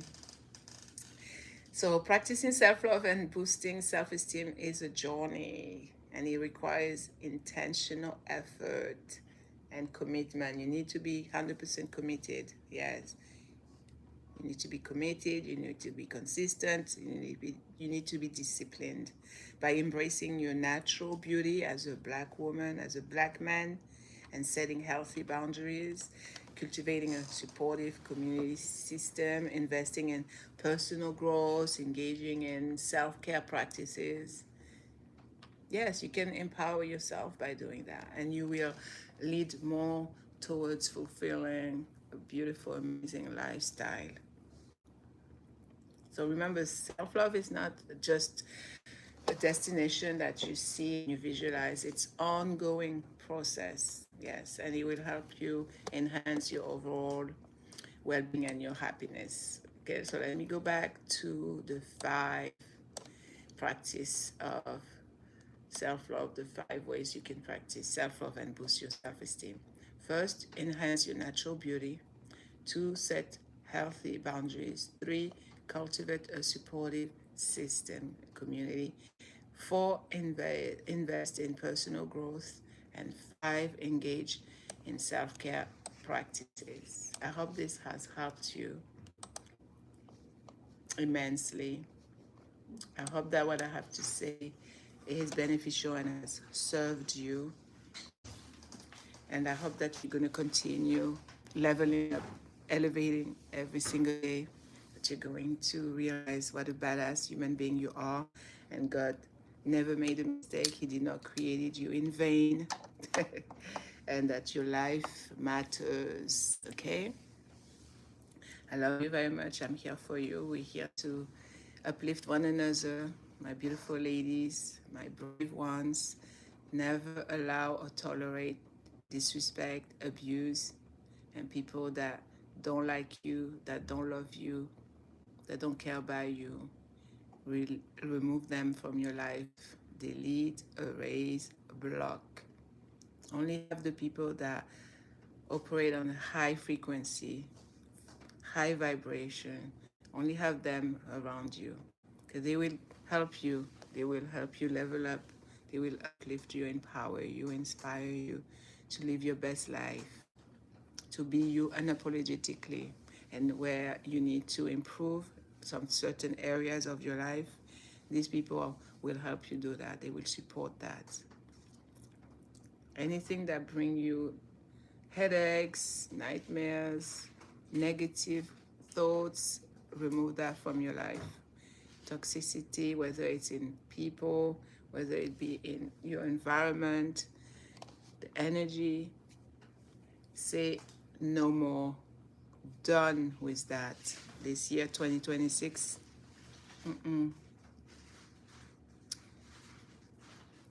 there's many people that you don't need in your life, that don't need to be calling you, texting you, because they're not your friends. A lot of people out there jealous, envious, don't want to see you happy. They'll be spreading all type of lies about you, gossiping behind your back, and then smiling in your face. I've encountered these type of people, demonic spirits. You don't need them in your life. Okay? I think I'm going to stop the live stream. It's been over 2 hours, I think. If you're going to come back, watch it, you can leave a comment if you want. You can share this if you know that it's beneficial for someone, that it can serve as a light. I'm here for that. Remember, okay?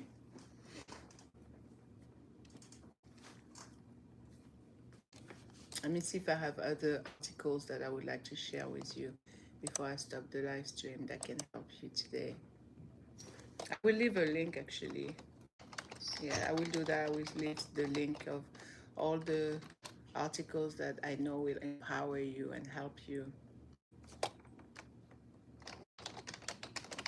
Especially the single parents that watch my channel content, that come back and listen to my videos, to my live stream. I really appreciate you. I will make sure to leave different links for you regarding how to boost your self-confidence, how to become financially stable as you are paying back your debts. I'm in this boat right now, paying back my new debts and trying to finally have no longer this big heavy burden on me. That new car that I had last year, it's a big new debt that I'm taking care of 1 month at a time. 1 month at a time. So I'm going to leave a few links in the description of the live stream. And I want you to remember that I'm here for you. I love you very much. And I appreciate you for being here. I know there's some certain things that I say that people don't agree with, and it's totally fine. We are adults. We are all grown up here. We agree to disagree, whether it be religious belief, whether it be how I teach about leaving your abuser. You know, there's some women, they don't want to leave. Some women, they prefer to work it out until working it out no longer works. There's some people that reject the teaching of Islam that I explain on my community, that I teach on my channel, and that's totally fine. We agree to disagree. Nobody is forced into Islam, into the religion. I share what I know about my faith, and if you want to embrace it, that's okay. If you want to accept the thing that I say, the evidences that I bring with the Quran and the Hadith books, narrations, that's fine. If you don't, that's also fine, because this is your life and you do you, like they say in America. You do you, you live your best life, you live it to the fullest, regardless what I say, what I think, what I believe. I want you to just remember that. You're an amazing person. You're a badass human being. God loves you. You love yourself fully. You forgive yourself. You appreciate life. And you go out there and live the best version of yourself. That's it. That's what I want you to do. And it is possible to go from being totally depressed, having thought of ending your own life, to finally living at peace, being you unapologetically, and living the way you want to live. Doing what you love, what you enjoy. Go after, maybe you have a calling, you're passionate about something, you can do it. Conceive it, believe it, and go out there, just do it. Okay? Oh, someone here. Someone say good morning. Hi, good morning. I made favor 268. Welcome to the live stream. Thank you so much for being here. How to be a successful single mother. I'm a single mother, so I speak a lot on how to live a beautiful life as a single parent. Are you a parent? I made favor 268. Maybe that can resonate with you if you are a parent. Yes, I will definitely leave this link. Wealthy Single Mommy. She did a whole article. Embrace that you are now financially independent as a single mom. Let go of assumptions about what is possible as a single mom. Don't make money decisions as a single mom. Spend money in ways that make you money. I will explain what she said earlier. Practice self care. We just spoke about it. When she says, because some people might think, what the heck? What did she just say? She's a single mom and she's saying, don't make money decisions as a single mom. All right, where you offered the promotion of your dreams, but consider not taking it because the travel will permanently damage your kids. That's what she's talking about. Has many ever in the history of mankind ever had that thought? Go after that promotion.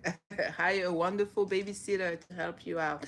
I remember that story of that celebrity, that lady. What's her name?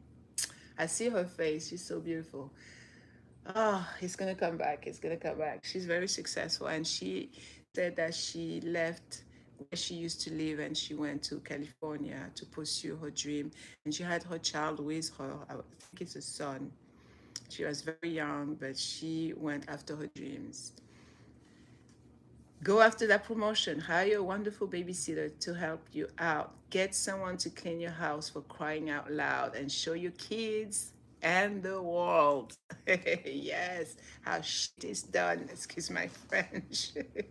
Living your greatest potential is the best gift any mother can give her children and the world. Tell them, show them how it's done, and do it. Just do it. Like Nike says. And then she writes, one of the biggest mistakes single moms make is they prioritize saving for their kids' college over their own financial futures. I wrote about this in my Success Magazine column. Nearly half, 47% of single moms say that saving for their children's education is their number one greatest motivation for developing a long-term financial plan above saving for retirement. You should save for retirement first. Oh, you say no, no for now. Oh, you're not a parent. Okay. Good for you. It's a lot of responsibilities being a parent. She said, I suspect that single moms feel guilty for being a broken family and attempt to make up for any pain and a breakup caused their children by financially and financing their education. The reason may also be that the moms themselves have struggled financially and hope to lessen that struggle for their kids. Yeah, you don't want your children to struggle, especially if you went through so many hardships, adventures. You don't want that for your kids. You want the best for your kids. You want them to do better than what you did, what you have done. So I understand what she's saying here. And then she mentioned about practicing self-care. I just spoke about that, self-care. Self-care is self-protection, says Dr. Elizabeth Cohen. Part of self-care is fueling your body for the reason you're in, investing in sleep. I mentioned about sleep earlier. Simple movement, yeah. Move that body, move that body. It's a machine that needs to constantly keep moving. Like they say, if you don't use a muscle, eventually your body is going to be so weak. So if you want a strong body, move that muscle.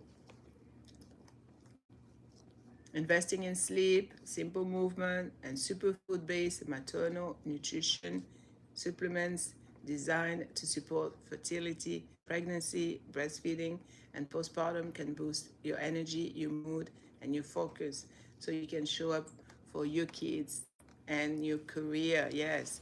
Do not neglect your kids, do not neglect your own self, and don't neglect your career. If you have a career where you are helping people, you're making a difference, do not jeopardize that. Self-care, okay? Take care of you. Think of it as a tool like childcare or house cleaner that buys you capacity to build wealth. So important. Identify the root of your relationship with money. Yes, it's very important. It's very important. Stop saying, "Oh, money don't grow on tree." A lot of people they were raised with parents from the 1960s, the 1950s, with this scarcity mindset, where they tell them you have to work so hard. But look at so many baby boomers, people that were born at the time of my parents. They work so hard their entire life. A lot of them, they have $0, zero money to show for, no savings whatsoever. They work so hard, so hard, so hard, and they have nothing now to enjoy all the hard labors, all those years that they worked for somebody else, making someone else richer, someone else wealthier. You understand? So sometimes it's not working hard, it's also being smart and making right decision when it comes to your money, to your spending, to saving, to investment, everything. To start a new, better relationship with your finances, dig into where your current relationship started. Think about your earliest money memories and write them down. What lesson did your parents, you see, parents, it starts from home.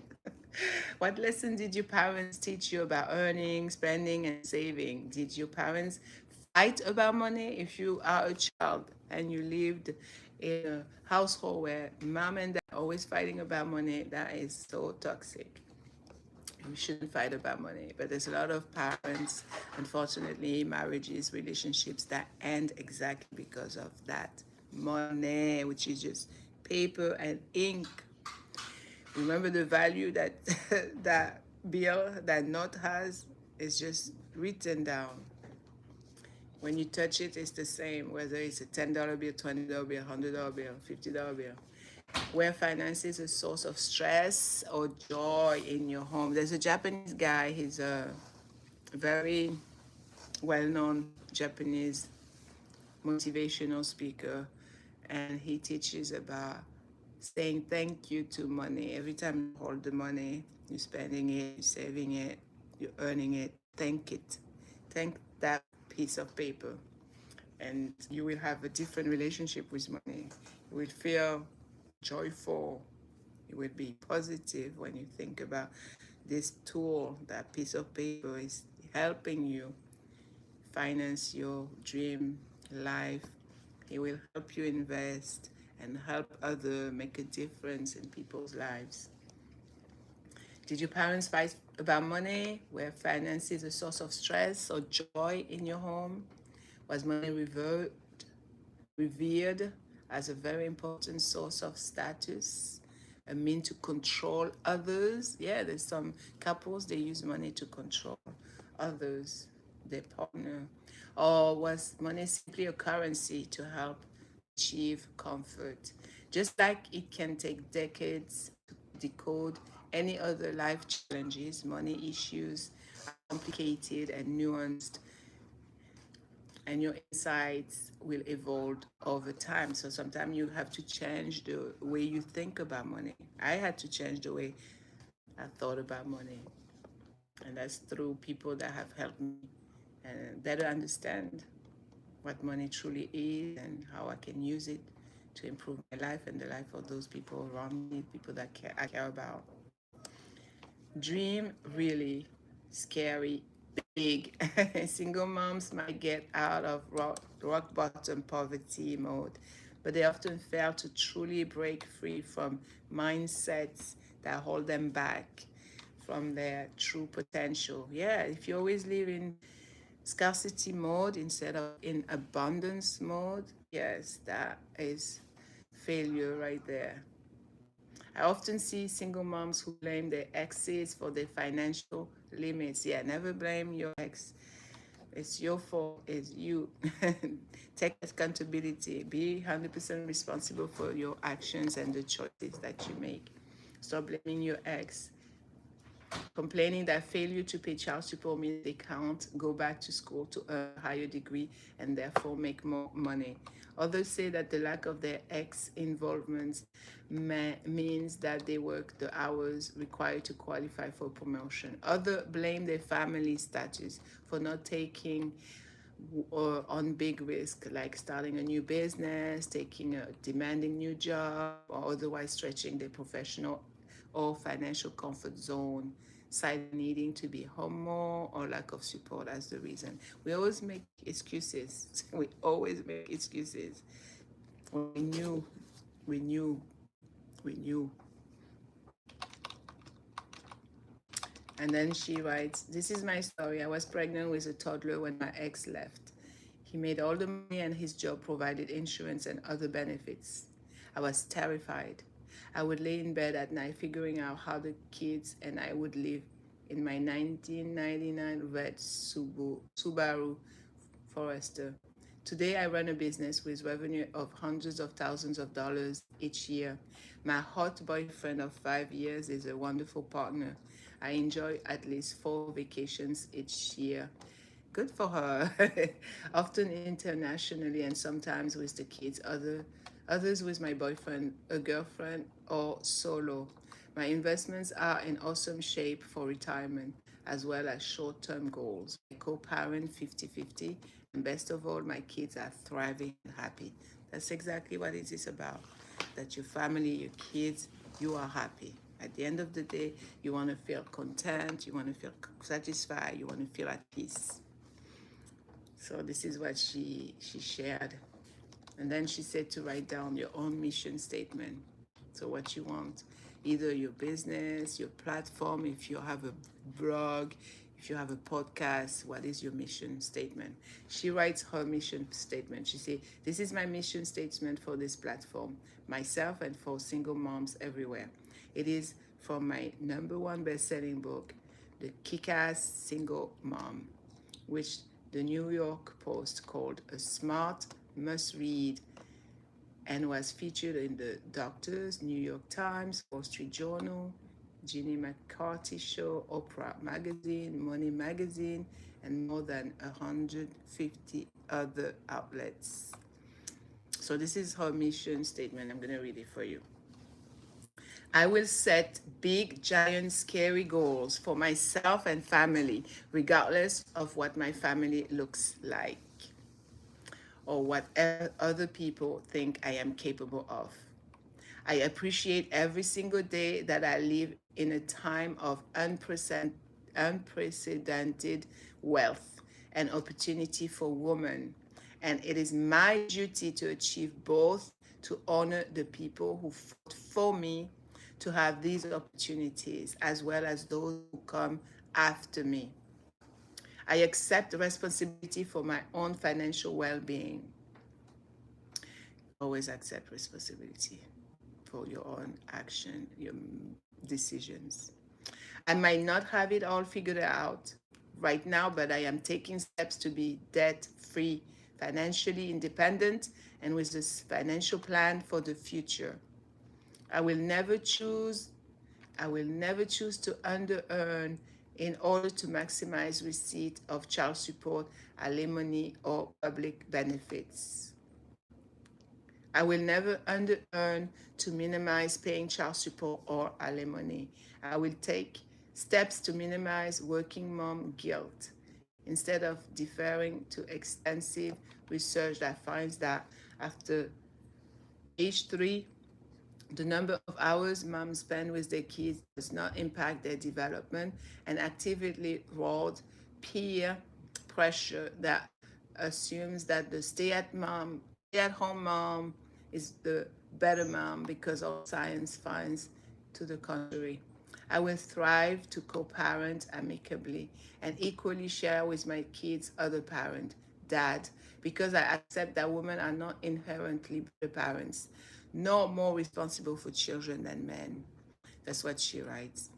"I will take big and calculated and some not so calculated risk because that is the only way to grow and change, financially, professionally, and personally." I agree to that. statement. I will seek out without guilt or shame work that is exciting, creative, and fulfilling. I will never minimize my professional success in actuality or perception in order to appear attractive to men. I never do that as a woman. I relish that I am a whole model of earning and professional success for my children, also for other women and moms. I give back, even especially when I feel like I don't have any more to give. I remember that I can give to others, and that gives me strength. Yes, indeed. I accept help. I'm just one woman. I am vulnerable and I cannot do everything on my own. That would be insane. And we can't do everything. Mm-mm. And that's why you have people that crash out, exhausted, that are so tired physically, mentally, emotionally, because they try to do everything. They try to multitask right and left, juggling everything. I am never, ever, ever, ever, ever entitled, ever. That's what she writes. And I truly agree with that. Don't be entitled, ungrateful human being. I'm capable of so much more than I limit myself to. I open myself up to the amazing and the impossible. Bottom line, what do single mothers need most to be successful? Single mothers need to focus on being financially independent and self-sufficient. Don't depend on your ex. I don't depend on my ex. He doesn't give child support. Has done since 2022, and we're still managing, which fine. This can include getting help from charities and services, but also focusing on building a career or a business, building your personal finances, and modeling a healthy, positive life for your children and for yourself, as well as other women, other moms who are watching you. And don't forget, people are watching you. Yeah. People are watching you because they look up to you, they see you as a model, as someone that is inspirational. So remember that.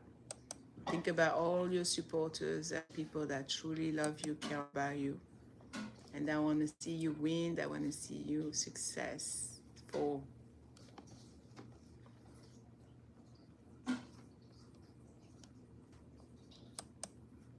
Thank you so much for being here, by the way, YouTube fam. I'm just checking something on my channel dashboard.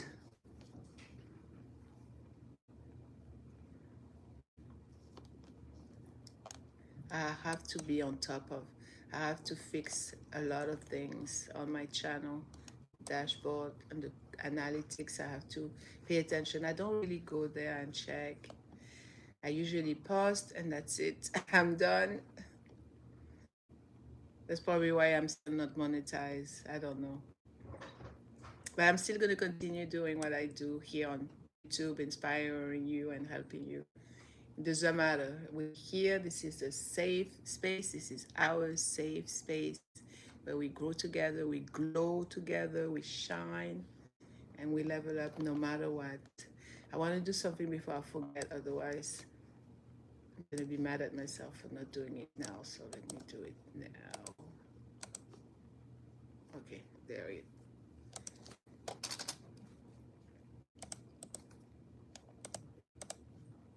Okay.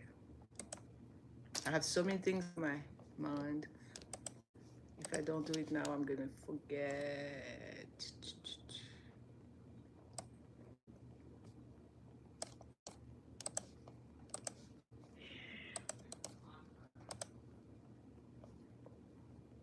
Okay, I did it. I took care of that. Education, losing weight, staying educated. Yeah, I already did that. Staying educated, education, losing weight, 7 money milestones.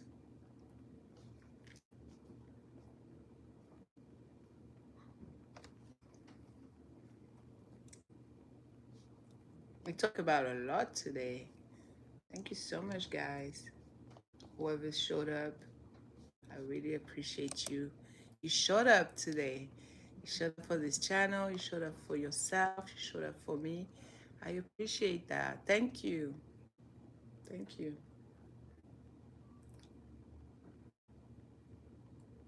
And thank you for the positive energy, by the way. A lot of you came in, left a comment. You made my day. Thank you. Thank you so much. Now you have inspired me to continue doing more live streams.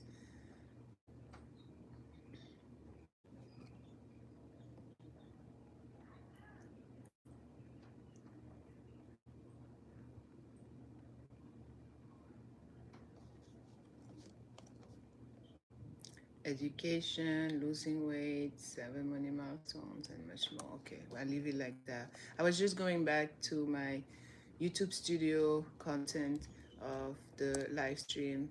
I wanted to see if I was debating if I should change the title, but I'm just gonna leave it like that.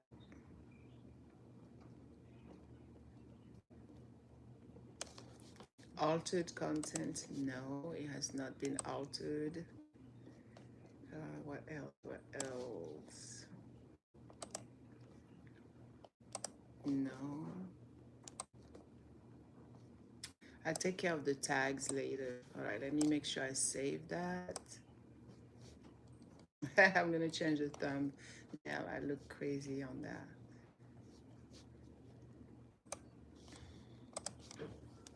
All right, I did this one.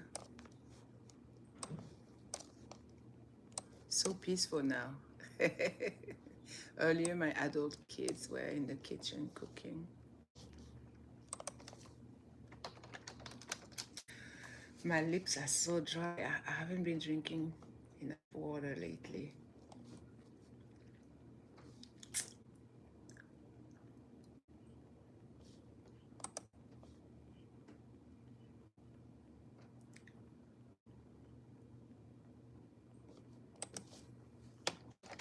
I want to check something and then I'm going to log off.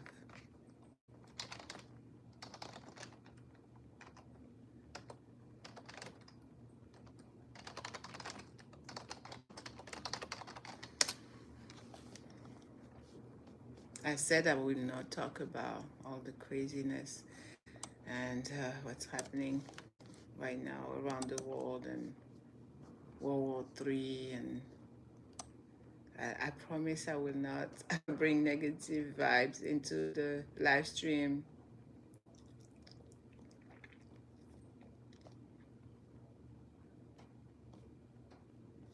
Only positive energy here, positive vibes, positive energy. We're going to finish with my song that I posted the other day on my YouTube channel. That's going to inspire you, my badass ladies out there that have been through domestic abuse. It's going to motivate you. I'm trying to remember where I saved the lyrics. I think I emailed it to myself. Let's see if I remember.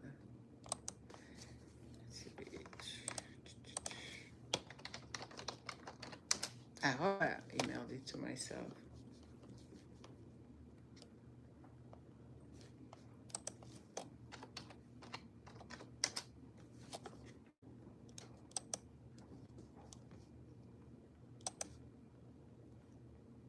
I love being on the computer.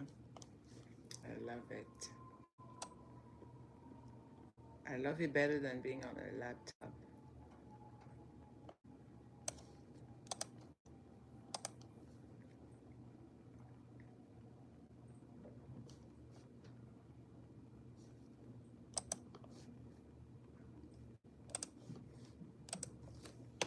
I think I saved it and I emailed it to myself. Okay, let's see. Did I save it? Did I email it to myself? Maybe my other email address. Let's see. Let's check the other email.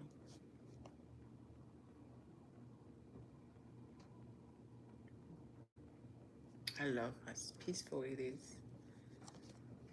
Peaceful, quiet.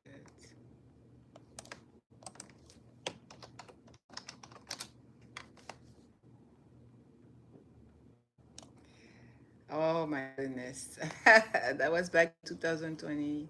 Was it 2013 or 14? I had a song and I had spoken to a music producer. Oh my Lord, that's so long ago. Wow. A Sunday, August 10th, 2014 at 4:51 a.m. Yes, I'm a night owl, so I stayed up late. My song, wow. This is why I love the power of internet and email. I never deleted that email. That was back in 2014. I sent it to a music producer. His name is Rob Daly. He took me to his studio. He showed me the studio, but I never sung there. So I wrote this song in November 2009. And I don't know, I started listening to Akon. He's from Senegal, where I was born. The singer Akon, the hip hop artist. And for some reason, I started listening to one of his songs and I got inspired and I started writing the lyrics of a new song. And the song was called The Reason. And I wrote it in November 2009. Let's try to remember. It's been such a long time. I made a CD. That was my first CD. And I started giving it to so many different people that I saw were my friends, or some neighbors. Probably just threw it in the trash. Oh my Lord, back then I was so naive and stupid and gullible, thinking that everybody that was smiling at me, that was saying good and complimenting me, that they really were my friend and they liked me. I was so delusional. But you live, you learn, like they say. All right, so the reason, this is the first, I don't know, I started having those lyrics coming through my head and I started writing them down. So the first verse was like this. Nobody ever wrote a song for me. My friends, the ones I love, my family. This is the reason I'm in love with you. Ask me how and why, I have no clue. It does seem so easy for me to see my habits so tearfully. It does seem crazy and strange, mon chou, that I was gonna be the one for you. Nobody ever made me feel beautiful like the way I'm feeling now, wonderful. And then the chorus. This is the reason why I'm singing in tune. I should write a book, movie script, a cartoon. This is the reason why I'm singing in tune. I should write a book, movie script, or cartoon. And then the verse 2 was, life has always been treating me so good. Sometimes it feels sad, depends on my mood. This is the reason why I wrote this song, so everybody knows I wasn't wrong. When I decided to choose the best, it meant that I would leave all the rest for that special one that makes me smile. Every day I look at you down the aisle. This is the reason why this is the reason why you are my love, best friend, number one fan, lover, my beloved. This is the reason why I'm singing in tune. I should write a book, movie script, a cartoon. This is the reason why I'm singing in tune. I should write a book, movie script, a cartoon. With you, I could almost touch the sky as if I have become a butterfly. From this day on, I make this promise. Your life's gonna be such a bliss. As long as you have me by your side, you will forever enjoy the ride. Nobody ever made me feel so alive. That's why I'm going to strive. Be the best I can be so you are proud and tell everyone and scream out loud. You see the reason why I'm singing in tune. I should write a book, movie script, a cartoon. This is the reason why I'm singing in tune. I should write a book, movie script, a cartoon. Oh my goodness, I wrote that in November 2009. Made it into a CD. And the instrumental, the guy did it. He was a Muslim from Pakistan. He lives in New Jersey. He made the instrumental, and it was really nice. It sounded very, very nice. Wow, I still have this since 2014. He had emailed to a music producer. All right, where is that song that I want to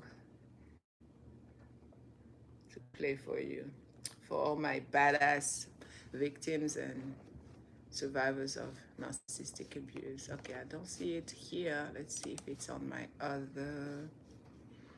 No, it wouldn't be on this one. Let's see. Oh, I forgot to check my business email. I think I have an email from somebody. Let's see. Yeah, I have a Craigslist message. Thanks for using Craigslist view chat.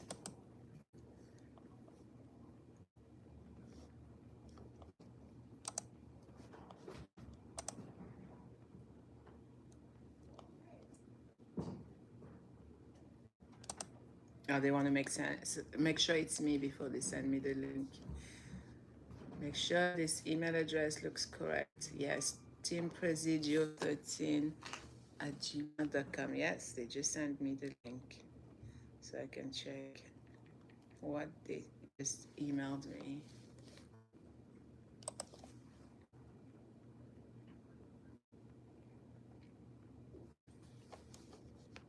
I think I apply. I no, not apply. I answered one of their survey. That's probably why they.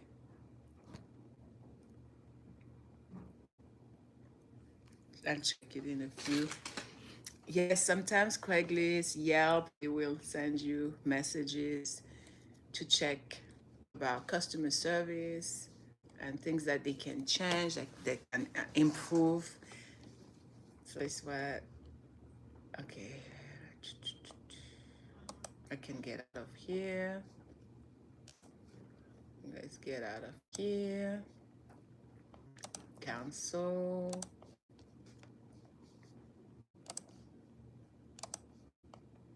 Cancel. Oh yeah, I was still here making changes. No, I'm good. I don't need to make any more changes. Thank you. A big shout out to all my new subscribers, my new viewers, by the way. I appreciate you. Thank you so much. Oh, I just received some comments. Comments.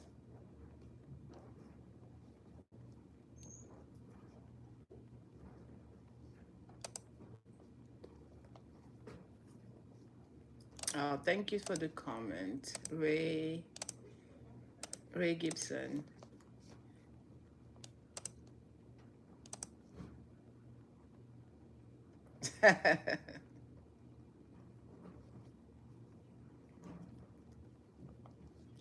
Oh, thank you, Sister Rachel. Sister Just Watch Twins of you. Thank you, Rachel. I will definitely leave a link to her amazing channel. She has a great channel where she share food, she share her travels.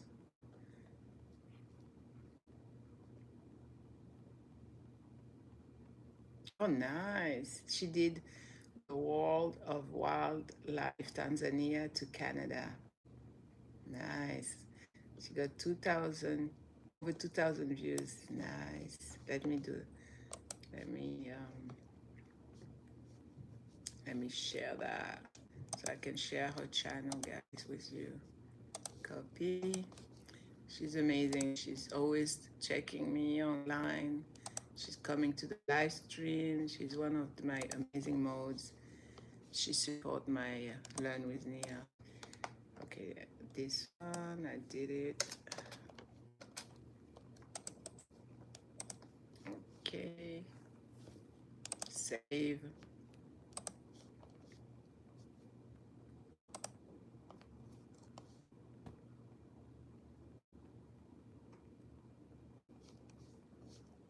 Oh, that's awesome. I didn't see that one. Nice. Go and support her. She has over 3,000 subscribers and she's amazing. Uh-oh. What did I do?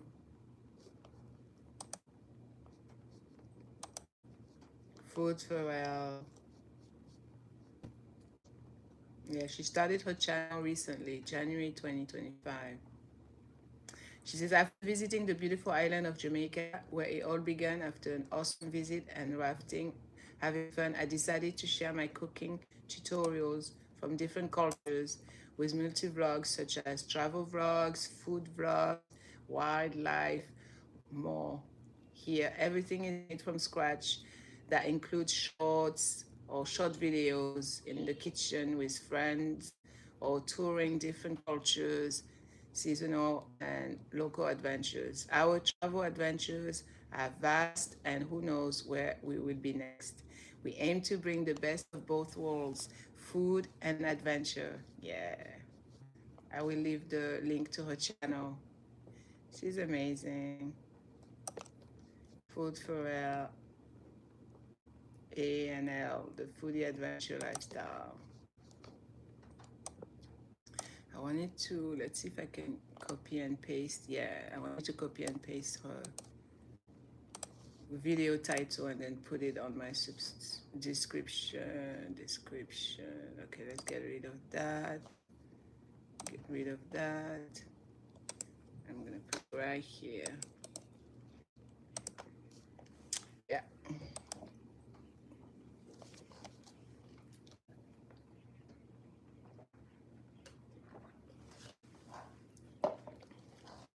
Okay. Now let's go back here. I can.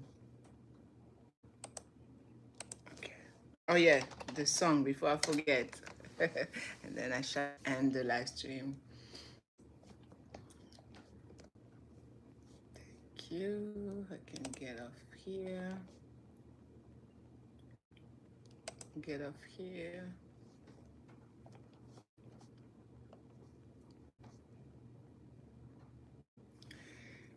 Oh yeah, I want to also put this one. The little shaman, before I forget. She says what are boundaries and how to create them. For all my survivors, domestic abuse awareness month is October here in New York. But all through the year, you're supposed to know, recognize the red flags, love bombing, dismissing, devaluing you, and finally discarding you. How a narcissist operates. They never change. Seems they all went to the same school and got the same PhD of abusing, manipulating, gaslighting us. All right, let's see. Share. I want to share this one so you can learn more about it. What are boundaries exactly and how you create them so the narcissist does not abuse you. You don't allow them to do that to you. All right. Let me copy and paste. Let's see if I can. Oh no, it didn't work like that. Let's see. Yeah. I love copying and pasting. I remember years ago I didn't know how to copy and paste, and someone from England, I remember when I used to live in Manchester, England, there was a guy. He didn't like Muslims, but he was a good guy. You know, when you're not very knowledgeable about Islam, but he taught me how to copy and paste. I didn't know how to do it. I'm forever grateful for that. He used to work in the kitchen. I used to be a hotel waitress, so I had good relation with these people, the British from Jamaica, not Jamaica, from Manchester. All right, let's listen. Often occurs, which is where boundaries between people are so weak and damaged that people's individuality disappears. We might see this, for instance, in codependent, enabling relationships between parents and an adult child that's addicted to drugs. Their child's pain has become their pain. Their child's struggle has become their struggle. They give their child money even though they know that he's going to buy drugs with it. They don't call the police when their child steals from them, even though they know she has taken these things to pawn or trade for drugs. They allow their child to live in their home, leaving needles around or having unsavory characters over or whatever the case may be. This happens because the parents don't have strong, healthy boundaries. They cannot separate themselves emotionally from the situation in order to see it clearly. Everything is controlled and dominated by the child's emotions and what the child wants, rather than logic and what's the right thing. The parents subject themselves to abuse and they're not doing right by their child because they're too blinded by their child's emotions and pain to care for themselves or for their child. They operate on the premise that relieving their child's discomfort, which is now their discomfort, makes them good parents. They tell themselves that giving their child money is better than what their son or daughter might do if they didn't give them money, such as stealing from somebody. They tell themselves that giving their child the money keeps the peace. It's a whole lot of denial involved here. There is a belief that this happens because the parents can't stand to see their child in pain. And of course, that's probably true. But it also happens because they cannot separate themselves from the child. It's the parents who can't take the pain. The pain has become their pain. If they were able to think clearly and were able to distance themselves from ground zero, so to speak, they would realize that they're not helping at all. They're not relieving their child's pain. They're enabling it and making it worse. They cannot see the damage they're causing because they are enmeshed with this person. This type of enmeshment and enabling happens in abusive romantic relationships as well. The partner who does not leave or call the police after they have been assaulted or when their property is destroyed. The partner who does not end the relationship with the serial cheater. The partner is enabling the abuser's behavior by not doing anything about it, by making excuses for it, by tolerating it. Enabling is about not enforcing boundaries and therefore not enforcing consequences for behavior that's not okay. Boundaries and enabling or codependent behavior go in hand. And both enabling and codependent behavior are not about the person who is being enabled or the person they are codependent upon. Enabling and codependent behavior are about the enabler or the codependent themselves and them trying to get their own needs met. It's not about the other person. Codependent people and enablers have poor boundaries.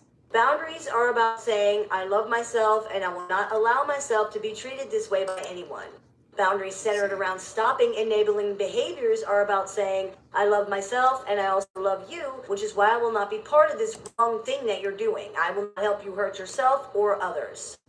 Setting up and communicating boundaries can be difficult, especially for enabling or codependent people, because this is how they get their needs met, by doing for other people, by being the indispensable one that everyone can go to, or by giving people what they want. And one of the most important things is learning to get your needs met elsewhere. It can also be difficult because people who are used to just running over your boundaries are going to react badly to it suddenly not being so easy anymore. You shouldn't let that stop you though. People sometimes say things like, well, that's just how I am. I can't stand up to people. No, that's what you've learned. You can learn to be assertive just like you learn not to be. Exactly. People often fear the reaction from others, but look at it like this. Are those people worrying about how you feel? Obviously not if they don't care to respect or consider you. Maybe if you assert yourself and enforce your boundaries, they'll learn to. And even if they don't, you won't be putting up with abuse and disrespect anymore. It's really about your motivation and your determination, because boundaries don't mean anything if they're not enforced. Exactly. If there are no consequences when someone crosses them. Yeah. It becomes just words that you're saying. Actions have to follow words or the words don't mean anything. If you set a boundary that you will end your marriage if your spouse quits one more job, then they quit another job and you don't end the marriage, you've just taught this person that they don't need to listen to you because you're not being serious. You've taught them that they don't need to respect you because you don't respect yourself. Yeah. People will often say, well, I tried to enforce boundaries, but it didn't work. That's not really possible, and it results from a confusion regarding what boundaries are. If you're actually enforcing boundaries, it's not going to fail. The problem is that people don't want to change. They're afraid of change because change is scary, or maybe they think the other person should have to change and not them. While abusive people are most definitely in the wrong, focusing on them is not going to help you. It's time for less focus on them, not more. Focusing on yourself and why you've been putting up with abusive behavior is what will help you. Creating boundaries is the first step to remedying that situation. And it seems to be that people think boundaries don't work if someone crosses them. That's not how it works. The point of creating the boundary with your job quitting spouse, for example, is not to try to scare them into doing what you want them to do. You can't control other people, and that is not what boundaries are for. Boundaries are not for other people, they're for you. They are you standing up and saying, I will not put up with this anymore. You can act however you want on your time, Jane will act that way on mine because I'm not going to be part of it. I will not put up with it. Exactly. You can't change another person. You can't control them, and you cannot fix them. Turns out the government. Exactly. You heard what you just said, correct?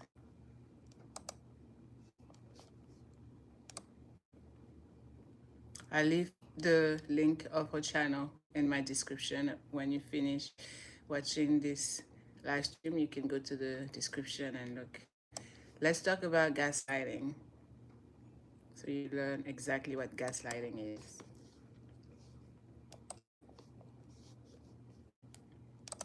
You need to know these terms and you need to understand what it means in your relationship. If someone gaslights you, that's a bad sign.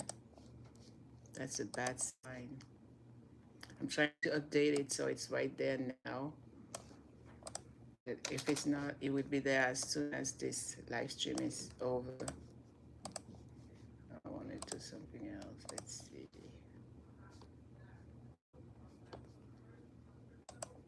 Hey everybody, it's Shaman Sister Sin, and you're listening to the Meditations and More podcast, brought to you by Transrelational Healing and littleshaman.org. That's me, a little shaman. Before we get started, I wanted to let everybody know that my new book, The Understanding Narcissist Volume 1 of the series of On Narcissists that I am creating, is available on Amazon and on my website. There is a link in the information section of this video. So if you want to pick up your copy of that today, please use that link to do so. Today I wanted to talk about something that is unfortunately very important to understand when dealing with narcissists, and that is gaslighting. Gaslighting as a thing is everywhere now. Most people have at least somewhat of an idea about what it is, and it's much better understood than it used to be, so we won't go into a long definition of what it is. Suffice it to say that gaslighting is strictly defined as the intentional denial of another person's reality with the intent of confusing them or making them feel or appear crazy. This definitely is something that happens in real life, but strictly speaking, most intentional gaslighting does not fall into this category. Most intentional gaslighting doesn't have this much complexity or intentionality behind it. It's really just a very primitive form of lying, where someone is not even able to come up with some kind of convincing story or whatever, so they simply deny things outright because they don't want to face consequences for whatever it is that they've done, or to take responsibility for whatever it is that they've said, etc. It's definitely intentional, but the goal isn't as thought out or malevolent as the definition of gaslighting generally requires. Yeah. Gaslighting can occur in any situation with any kind of person, but it's extremely common with narcissists. When dealing with narcissistic personalities specifically, there is also a phenomenon that we could call unintentional gaslighting. This is where the narcissist is denying, reframing, or misconstruing things because that's what they really believe happened. We call it unintentional because it's not necessarily being done on purpose, but it's still gaslighting in the sense that the effect on the victim is still the same. Narcissists don't live in the same reality that everybody else lives in. They really don't. No. Their perception is legitimately affected and distorted, often extremely affected and distorted. They generally don't see things or people the way that they actually are, including themselves. Yeah. They generally don't experience things the way they actually happen. They're not listening. They don't pay attention. They can't understand what other people are saying, nor can they see beyond their own feelings and conclusions to understand anything else. Yeah, that's This so is a true. person who truly does not see things the way that you do. And this is much, much more than just a difference of perspective or looking at the same things differently. They genuinely do not see what other people see. They genuinely do not experience what other people experience. Yeah. They genuinely don't think Their what other brain- people think. their They brain- don't come to the conclusions that other people.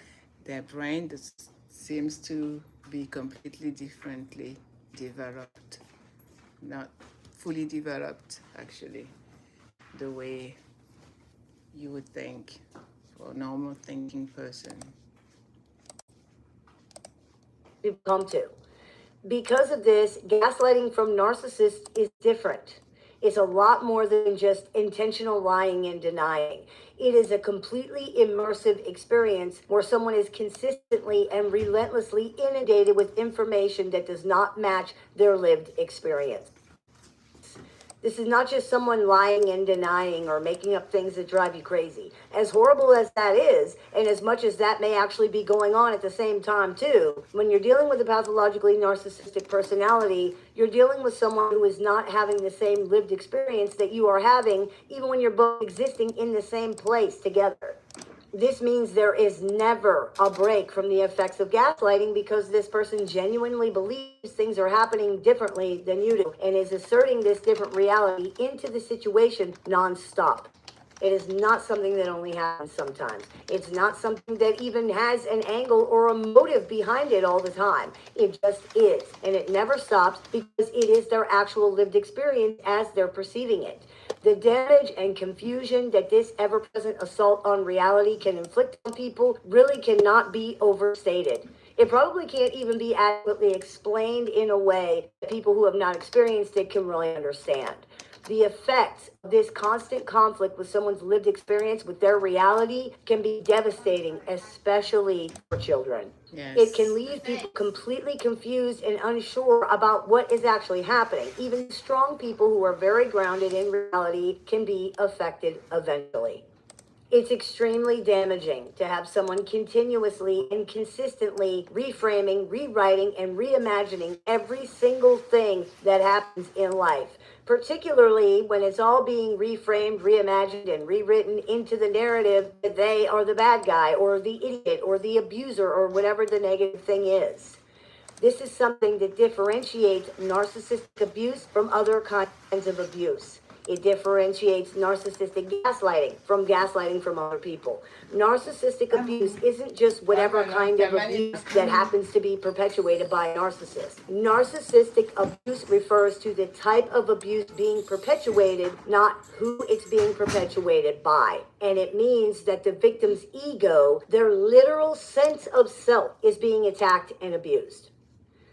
All right, I'm going to stop here. I need to use the bathroom, but I'm going to let you hear my song.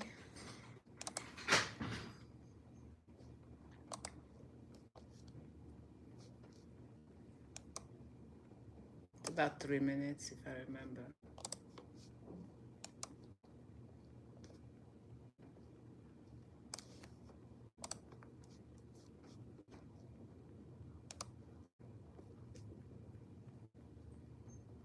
All my survivors, my badass women out there who have been abused by a man, this is for you, okay?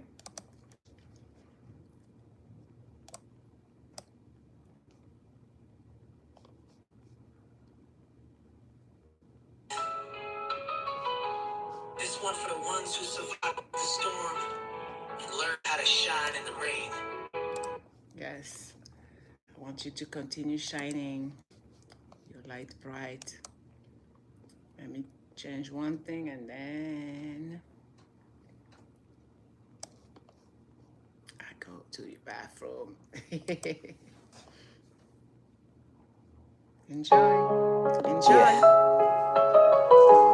This one for the ones who survived the storm and learned how to shine in the rain. It's my song. You thought you broke me? Nah. I created You this song for introduced me to you. my power. I rose up, I glowed up, I found my way back. From the lies, from the games, from the mental attacks. I ain't broken, I'm chosen, I'm stronger than that. I survived your control, now I'm running my path. I rose up, I healed up, got peace in my soul. You don't own my mind, you don't play that role. I'm free, I'm me, I'm finally whole, yeah. I rose up and I'm taking control. tried to dim my light, tried to mess with my head. Gaslight conversations had me questioning myself instead. You smiled in my face, but your love was a test. Every compliment came with a knife in my chest. Had me walking on eggshells, afraid to speak. Made me feel strong one day, then powerless each week. But I woke up one morning, mirror told me the truth. Said, girl, you ain't crazy, you just been abused. Yeah, silence was loud, but my spirit was louder. Turned pain into wisdom, turned tears into power.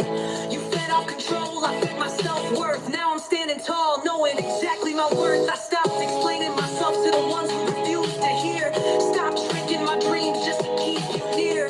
What you tried to bury, yeah, it bloomed instead. I got clarity now, and I'm 10 steps ahead. I rose up, I glowed up, I found my way back. From the lies, from the games, from the mental attacks. I ain't broken, I'm chosen, I'm stronger than that. I survived your control, now I'm running my path. I rose up, I healed up, got peace in my soul. You don't know my mind, you don't play that role. I'm free, I'm me, I'm finally whole, yeah. I rose up and I'm taking control. Now I set boundaries like they fences with gold. If it costs me my peace, yeah, I'm letting it go. I don't chase validation, don't beg for respect. If you can't treat me right, I'm gone, no regrets. I learned love ain't fear, love ain't pain. Love don't confuse you, don't mess with your brain. Real love don't threaten, don't punish your voice. It gives you freedom, not fear, not a forced up choice. I was loyal to a fault, now I'm loyal to me. Self-love, my language, yeah, I finally speak. From survival mode to living out loud.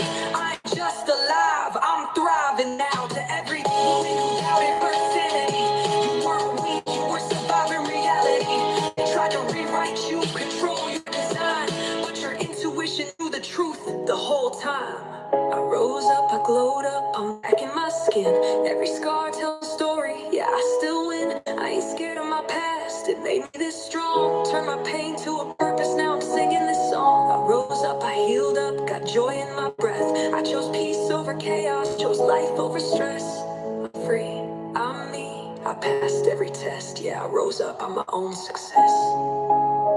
If you hear this, and you're still in the storm, hold on. Your clarity is coming, your strength is real, your voice matters, and your comeback, it's already in motion. We don't just survive, We we rise. rise. Okay? We rise. This song I created for you a few months ago. Remember that song? That's my song. Hey, sister. You got distracted. Hi. I've been on the live stream until I even forgot to make salat to Isha. I'm about to go pray. So good to see you. Walaikum assalam wa rahmatullahi wa barakatuh. It's okay, sister. I've been here just chatting, being a chatterbox. But yeah, we talk about a lot of different things. We talk about single mothers need to focus on themselves, on developing financial freedom, independence, self-sufficiency. We talk about gaslighting, manipulating, losing weight after 50. We talk about, what else we talk about that I remember? Talk about God, of course, Allah. We talk about the importance of writing your will, your testament. We talk about the 7 money milestones, how it's important to create a financial house, and that is very important. How to take care of yourself, self-care, self-love, to increase in self-confidence, to have knowledge of your worth, your value. Be a high-value woman, high-value gentleman, and just go out there and live your best life. That's it. Okay? So I'm going to go pray. I'm finished. And yes, I'm super proud of myself. I lost 2 pounds. Yay! My belly slowly disappearing. Very happy about that. But yes, it can be done.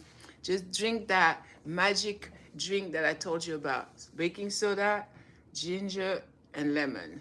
2 tablespoons every morning as soon as you wake up. And you're going to see the magic working amazing on your skin, your mood, everything. Thank you so much for being here. I love you. My name is Nia-ma. If you have found any value here today on this live stream, where whenever you stop by, you joined in the middle, in the beginning, if you stay the whole time, Big shout out to you. Thank you so much. And remember, we are here to elevate each other, to uplift one another, to empower the masses out there, and just to have a good time. I'm your host, I'm your sister, I'm your friend here on these YouTube streets. I love you very much. Like, share, comment if you want. If you don't want, that's okay. We're here to live the best version of our lives, okay? I love you. Thank you, whoever has been here the whole entire live stream. Thank you. You're the best. You rock. Thank you, Sister Amaturahman, my badass, amazing, most amazing mode. I love you. Bye.